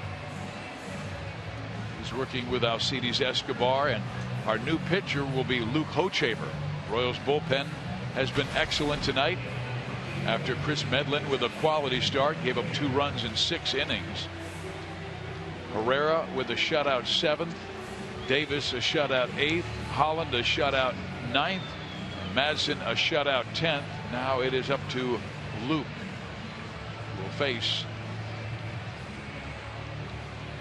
Brian Dozier to start things in the 11th inning.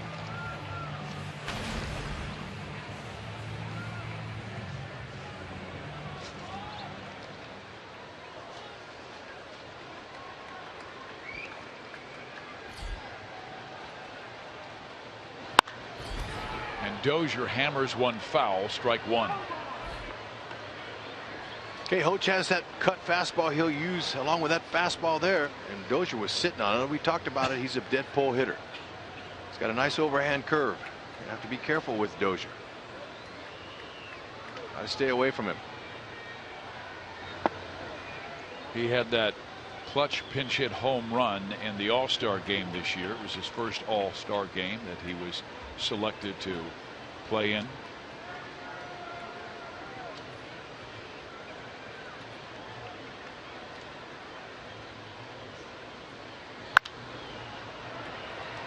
Going to stay in.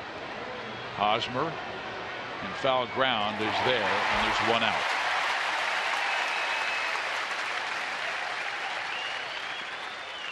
Extra innings are presented by Jack Link's Beef Jerky. All season long, Jack Link's Beef Jerky. Feed your wild side.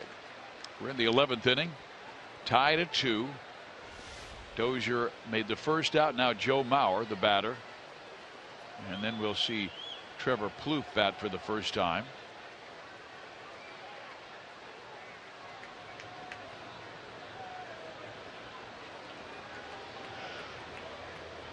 Mauer's been on twice with a walk, a single, and RBI. His RBI single to left scored Aaron Hicks with Minnesota's second run. And head to head, he has had a marvelous career against Luke Hochevar. 15 for 30. A lot of that when Hoch was a starter.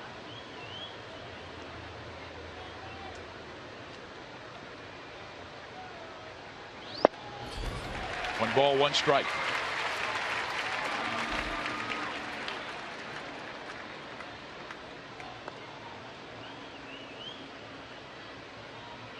A lot of exciting drama here in this one. Boy, every single inning. Seems like you've had the go-ahead run on base for both clubs.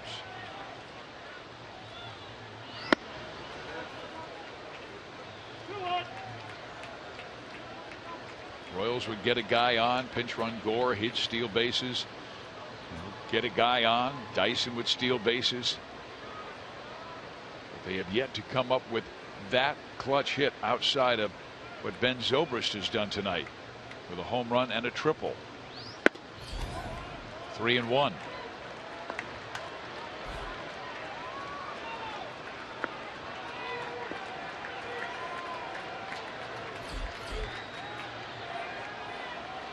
Plouffe will bat for the first time tonight after Vargas got the start.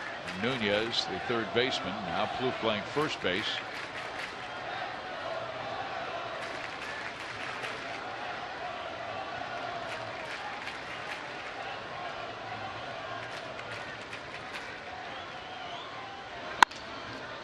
Grounder to the right side. Infante gobbles it up and throws out Joe Mauer. So let's bring in Joe Goldberg for an explanation of that call at home plate. It's what I expected it to be, having talked to many umpires about this before. First and foremost, the throw took him there, and hopefully we'll see it on this angle right here. The throw, which takes him over in front of the plate, takes him there, and I was told, end of discussion, that's it. And the other thing on these bang-bang plays where it's a quick reaction, not a throw from home, typically there's not a whole lot of time to set up anyway, so that was an easy one for them. Not the way we wanted to see it go, but very quick discussion, and that's why you saw such a quick review on it. And that's the catcher's rule 7-1-3. It was intended to increase player safety by eliminating an egregious collision at home plate. This was not egregious, but looks like Kurt Suzuki injured that left leg.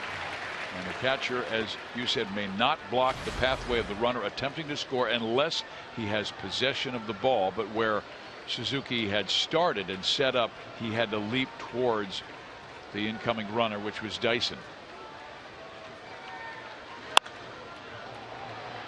In the air left side.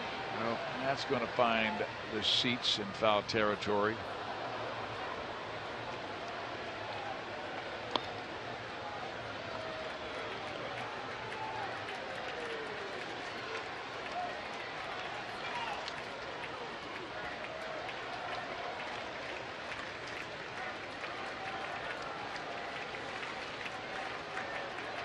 Plouffe down in the count, 1 ball, 2 strikes. The Royals will have up Morales, Cuthbert, and Perez in the bottom half of this inning.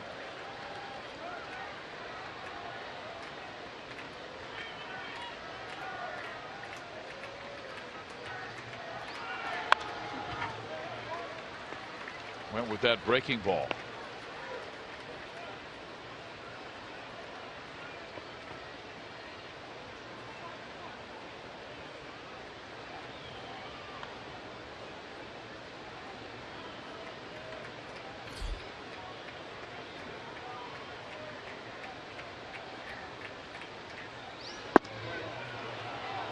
There's the cut fastball. Plouffe did not bite. Count now evens at 2-2.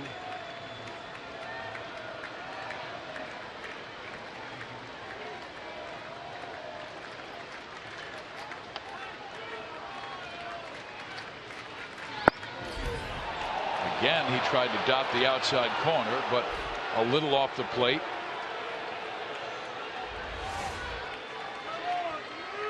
Plouffe's a big, strong guy. You can't throw one right down the middle on him either. Rosario hopeful that Plouffe gets on.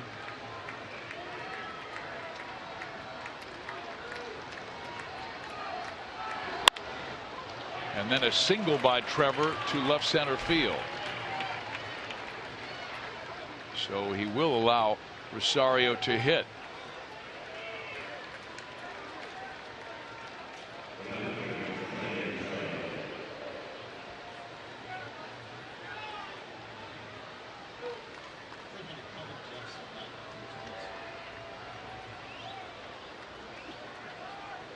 Eddie 1 for 12 in this series. 3 times he's grounded out, all 3 times pulling the ball to Eric Hosmer. And now he pops it up into shallow center field. Escobar wants it, and Esky will take it. We head to the bottom of the 11th inning, still tied at 2. Kendrys Morales will lead things off.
Morales will lead things off.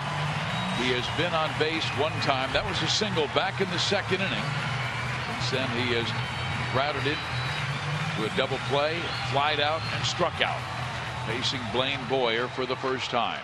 Boyer got out of a wicked jam in the 10th inning, getting Kane on a comebacker and Hosmer on a ground out. Sure did. He did a nice job under that pressure in that circumstance. I thought Lorenzo Cain was going to win it.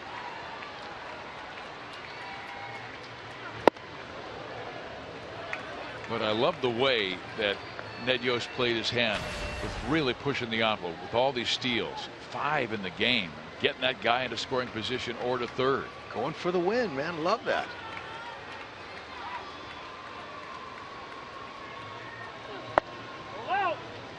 Now Boyer's fallen behind Morales. 2 balls, no strikes.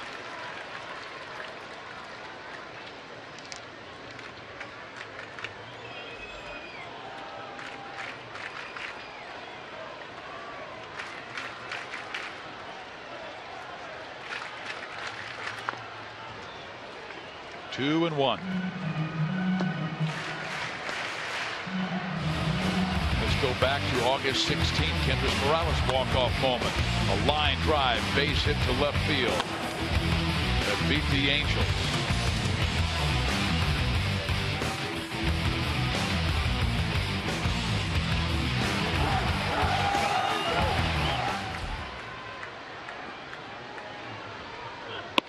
He also had one of the most painful walk-off winners in Major League history.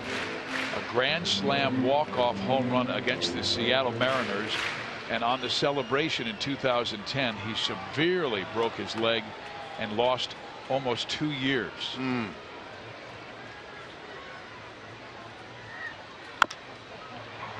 A chopper at the plate, picked off by Plouffe, gets it to Boyer in time, and there's 1 out.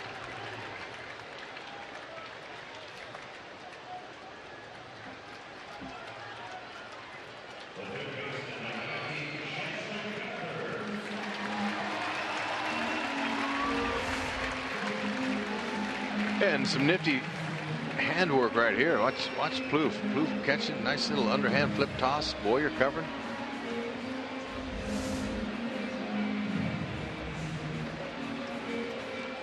And now the rookie from Nicaragua, Cheslor Cuthbert. He has 1 home run in his big league career. He's Spent the majority of the season down at AAA, where he had 11 home runs for the Omaha Storm Chasers.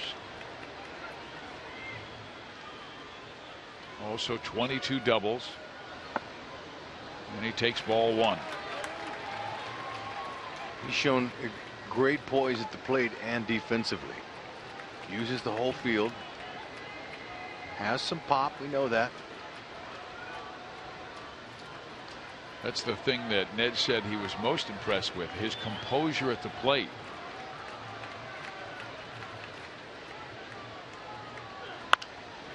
Fouled back. And as I've mentioned several times, his mom and dad have never seen him play in a big league game. They'll be here on that final homestand of the year. Flying from Nicaragua to the States, coming to Kansas City, watch their son play. His father, a lobster fisherman in Corn Island, Nicaragua, on the Gulf side of that Latin American country. He's gotten a couple good fastballs. Yep. Boyer grooving it. A little late on that swing.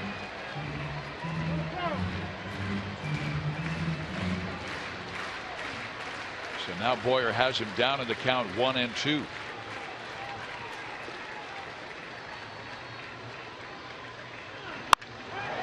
Hits it well to center field. Buxton back is there for the catch. Boy, he can fly. Oh man, that's a nice at bat there. Cuthbert got him good rip. Stayed in a large part of the field. Boyer shaking his head saying, whoo, lucked out on that one.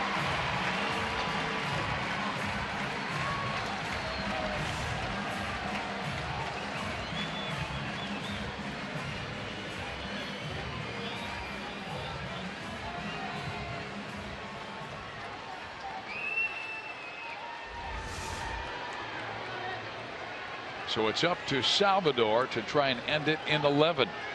He has the most home runs by a Royal with 19 this year. 0 for 4 tonight. And one of those home runs is off Blaine Boyer.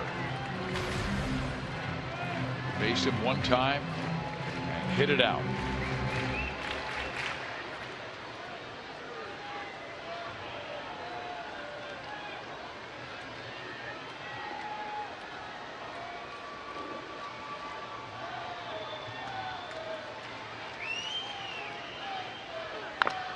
Salvi has had some terrific games against the Twins. I mean, he's hit 8 home runs off of Minnesota and hitting over 300 starting the night against these Twins.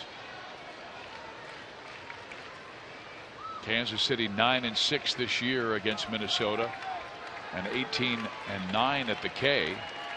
Their last 27.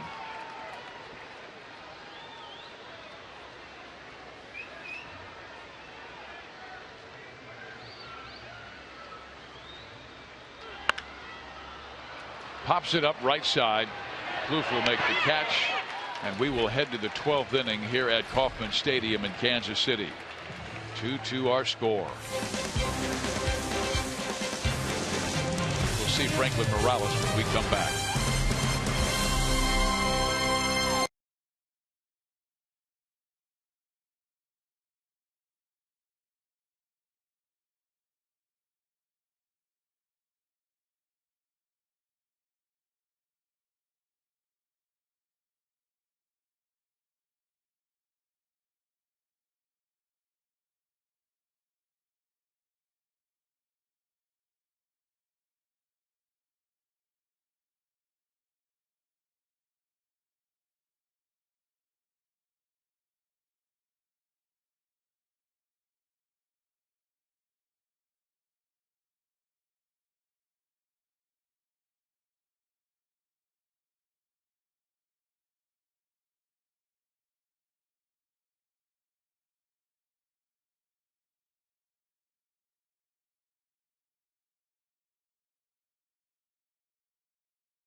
left-hander, will face Eduardo Nunez, Eduardo Escobar, and then Chris Herman.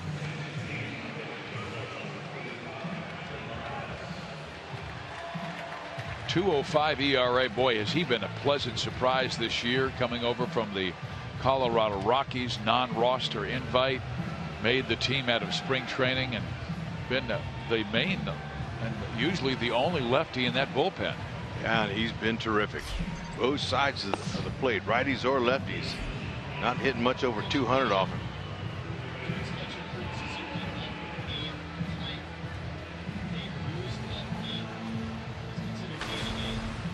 Eduardo Nunez had a base hit back in the 7th inning.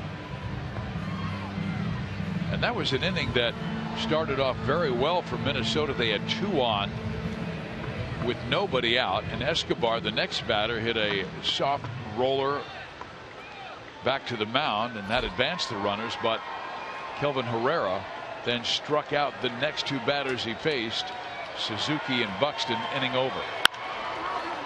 Nunez goes after the first pitch, pops it up. Hosmer wants it, and ooh, baby. He's got a smile on his face, but he could feel Infante right behind him. It's an out.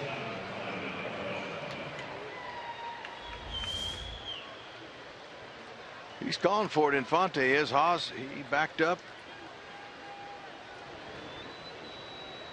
Got her done. And Rex, we received good news on Kurt Suzuki. It's just a bruised left knee.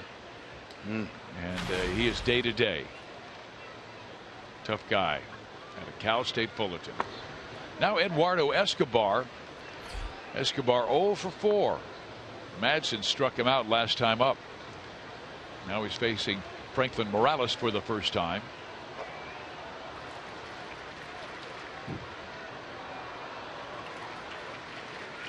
Franklin tossed a scoreless 8th inning for the 2nd straight day against the White Sox on Sunday. It was his 48th scoreless outing of the year. That ball rocked down the left field line. Thank goodness he was well out in front of it. Morales fastball, slider. He'll throw some occasional curveballs.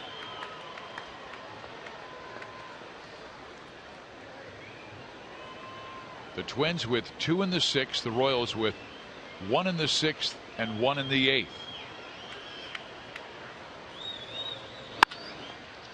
Escobar backhands. Long throw. Oh, that's a great play. Oh my gosh. Both ends. Escobar skipping it to Haas, and Haas staying low to accept it.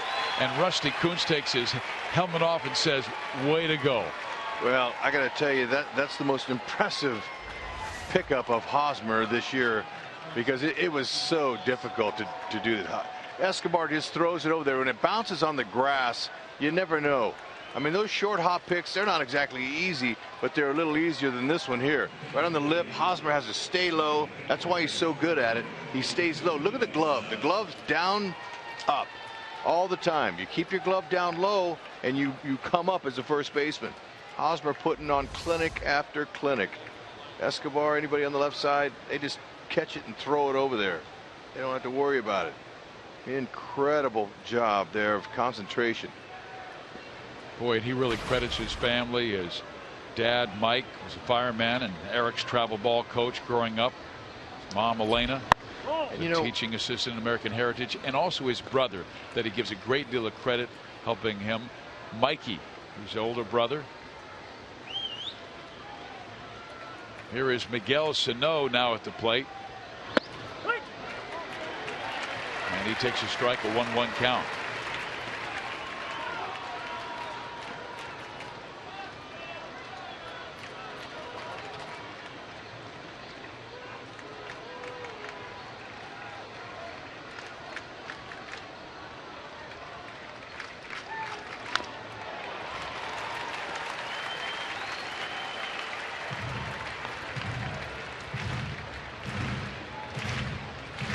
Franklin has the power hitter. Sano down 1 ball, 2 strikes.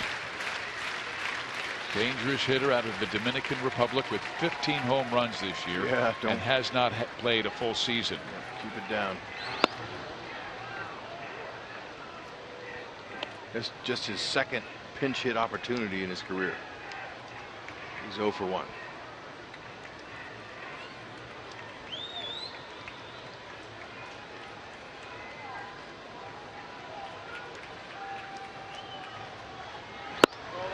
Ooh. Morales, I think, thought that was strike 3. Did not get the call on the 94-mile-an-hour fastball. Whoa, man, where did that miss? Oh my gosh, that's a strike. Whoa.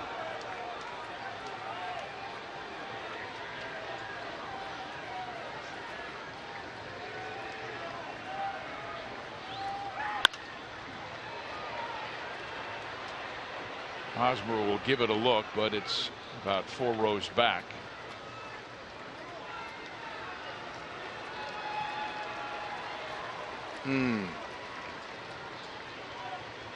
She's saying, man, that looked like a strike, that previous pitch.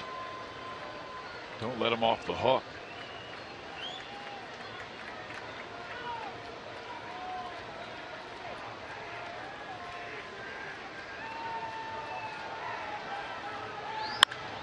Whoa. And there's a drive. Oh my goodness. He had him struck out. Umpire Greg Gibson didn't give it to him, and Miguel Sano hits it out.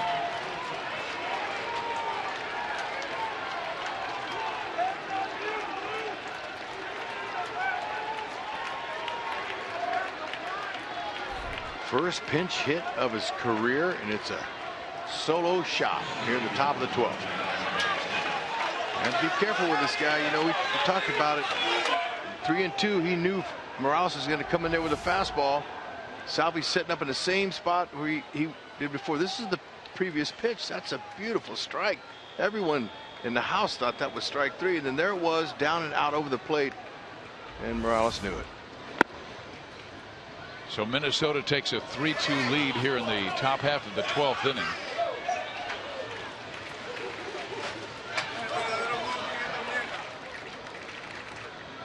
Byron Buxton, the batter, and he smacks one to center field for a hit.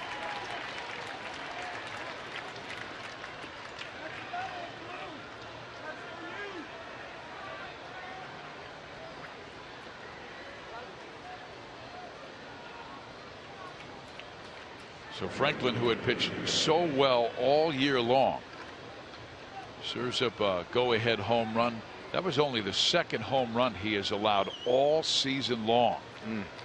Impressive. Now Hicks, who is 0 for 4.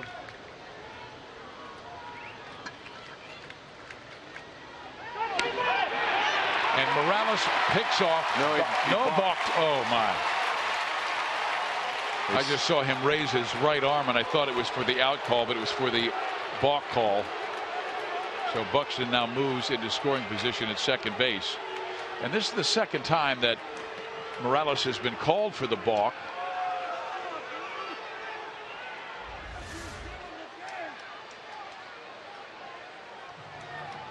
Yeah, he did. Yeah, his knee crossed the plane. Yep.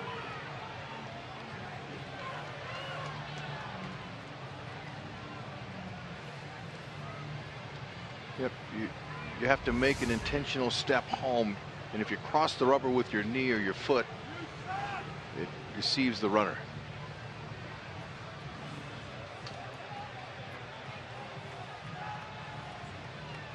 So speed at second base. Aaron Hicks at the plate. Royals will have the bottom of the order coming up, and Orlando, Escobar, and Dyson, the scheduled hitters.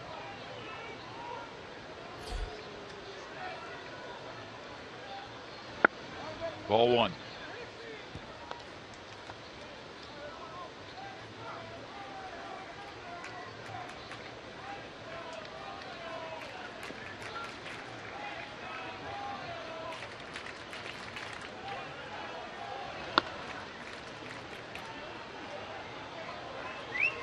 Now it seems like he's lost a little bit of his command since the home run by Sano. Pitching coach Dave Island watching. The Royals have no one up in the bullpen.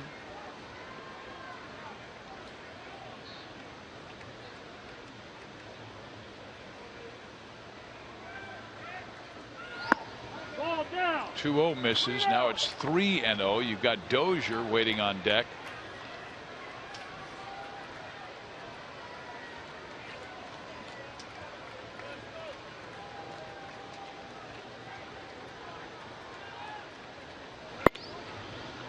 And that is ball 4, so he walks Hicks on 4 pitches, and Dave Island will come out for a visit with Franklin Morales. Again, the Royals with no one up in the bullpen, so it's up to Franklin to quiet this uprising by Minnesota. Yeah, I've seen it many times before. Crucial situation, pitch looked like a strike, wasn't called, and the guy hits a homer. We've seen it before. It's unfortunate, but the Royals have 3 more outs to work with in the bottom half. So Gibson will break up the conversation.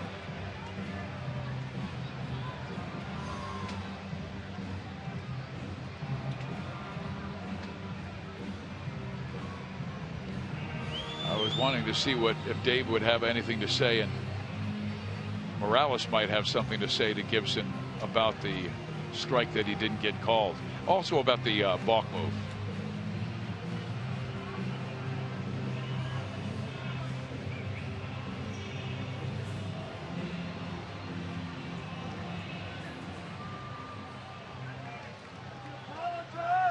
Because that's the second time same move has caused a balk for Franklin this year.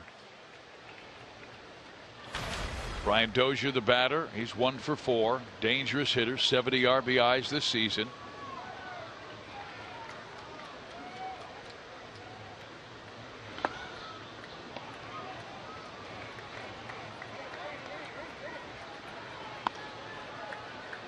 Royals have tomorrow off, then they head to Baltimore.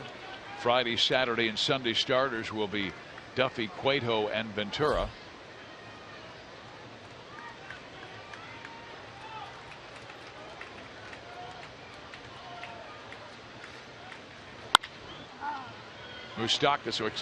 Cuthbert will have it. He throws out Brian Dozier, and that will do it for the Twins. But with 2 out, they get a home run by Miguel Sano for a 3-2 lead.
Here's who Kansas City has left on their bench. 2 catchers, Butera and Pena, Colon an infielder, and Gomes an outfielder. The Royals will have scheduled hitters Orlando Escobar and Dyson in the inning. Eric Fryer is the new catcher, last catcher that the Twins have. And the new pitcher is Kevin Jepson, who has taken over as their closer after Glenn Perkins unable to go because of back spasms, didn't even make the trip. But Kevin Jepsen very capable. He is a veteran pitcher. He is 6 for 6 in save opportunities since taking over. Nope, he's good. The Royals will have to earn this one. There's no question about it. Fastball, slider. He cuts that fastball too. He's got a little bit of nice movement. He'll go 95, 96.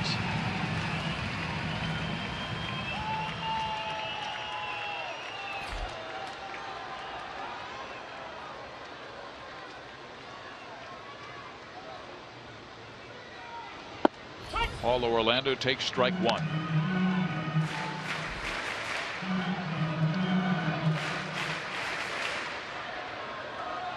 Orlando came on defensively for Alex Rios.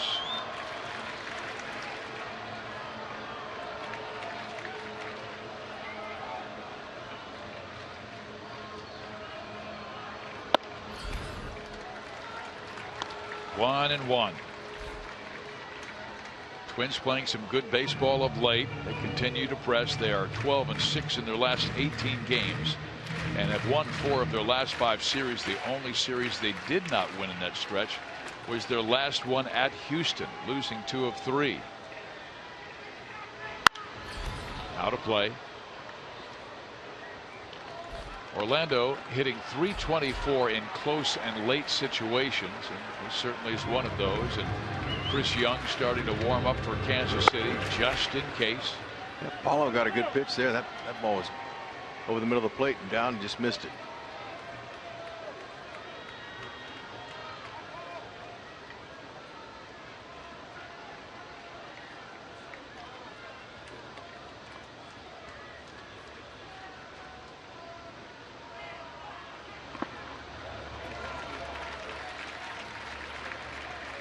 There's his slider.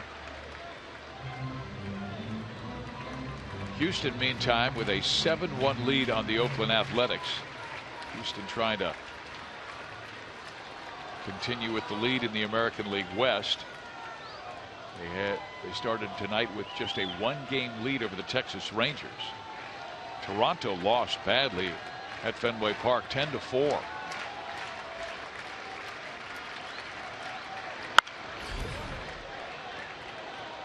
And Seattle leading Texas 5-0 in the 7th. So if those games remain as they are, Houston would again have a 2-game lead in the West. Johnny Gomes is available. 1 of 4 left on the bench. Yep, and you know the Royals are a good fastball hitting team. Jepsen's got a straight fastball. That's the way they like it. They'll find a way to square it up. Just get a base runner on. Well, he's staying with that fastball. He gets a lot of strikeouts on his cut fastball, which is usually low 90s.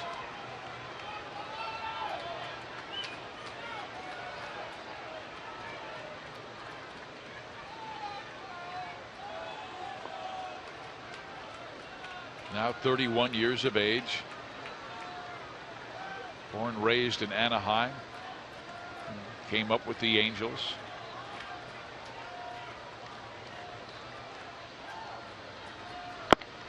He strikes out Orlando with his best fastball at 98. He humped up on that baby.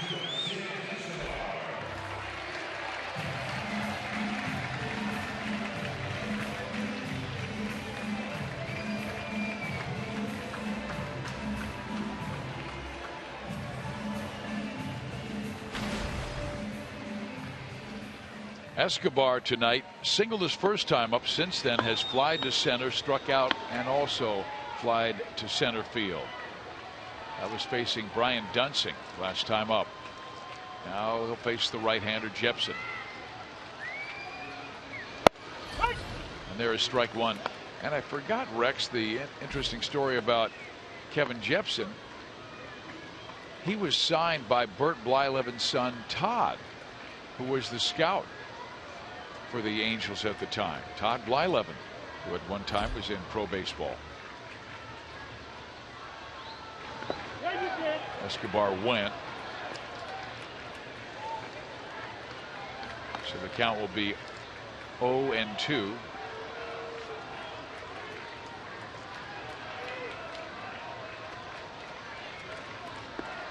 Tell you, Hud, it has been an impressive job that Paul Molitor has done this year. Minnesota was expected to finish last in the American League Central, and here they are, final weeks of the season in second place and still with a shot at a wild card. You know, they're 12 games back currently of Kansas City with time running out. Not likely that he'll catch the Royals, but that wild card is there for the taking, and they started the night 2.5 games back. Better believe it. Anything can happen.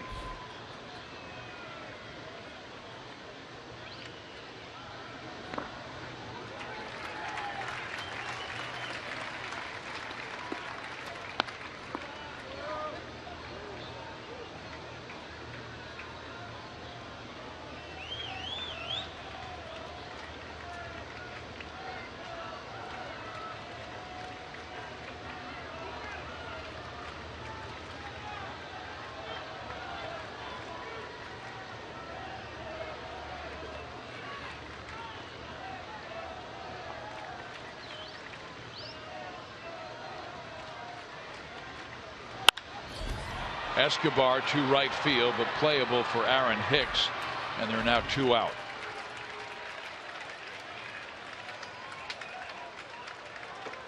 So it will be left up to Gerard Dyson. Dyson came on as a pinch runner after Ben Zobrist worked a walk in the 10th inning. The Royals had a golden opportunity to score after Dyson ripped off 2 bases, second and third. Gordon was hit by a pitch. Infante came on to pinch run, and with runners at first and third and only 1 out, Kane hit a comebacker to the mound that Boyer snared, came home. Dyson was out of the plate, and the next batter, Hosmer, grounded out.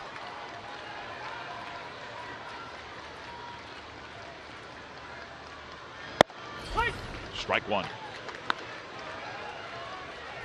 He's saying here it is.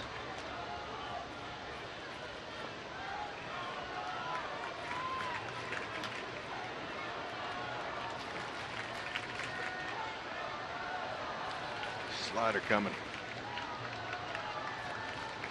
All out. Oh, with the changeup.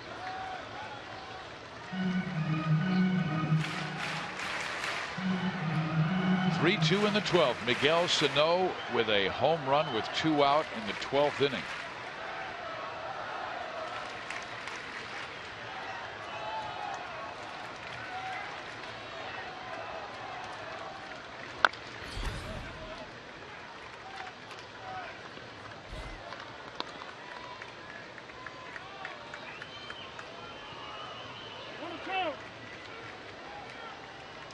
Royals have never led in this one. Trailed 2-0 going to the bottom of the 6th inning. They scored a run in the bottom of the 6th and 1 in the bottom of the 8th. Stayed that way until this 12th.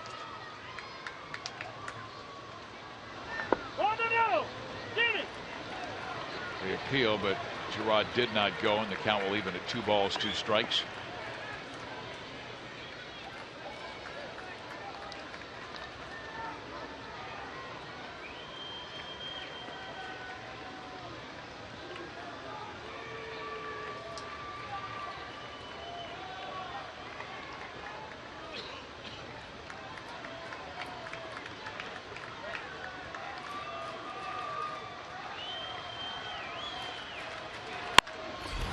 Dyson hits one high in the air, deep to right field, backing up Hicks. He'll pull it down. And that does it. A final score 3-2 in 12 innings. Jepson 7 for 7 in save opportunities. Dyson gave him a scare, but it's all over, and the Twins take the series 2 victories to 1. Sano, the star of the game. We'll be right back.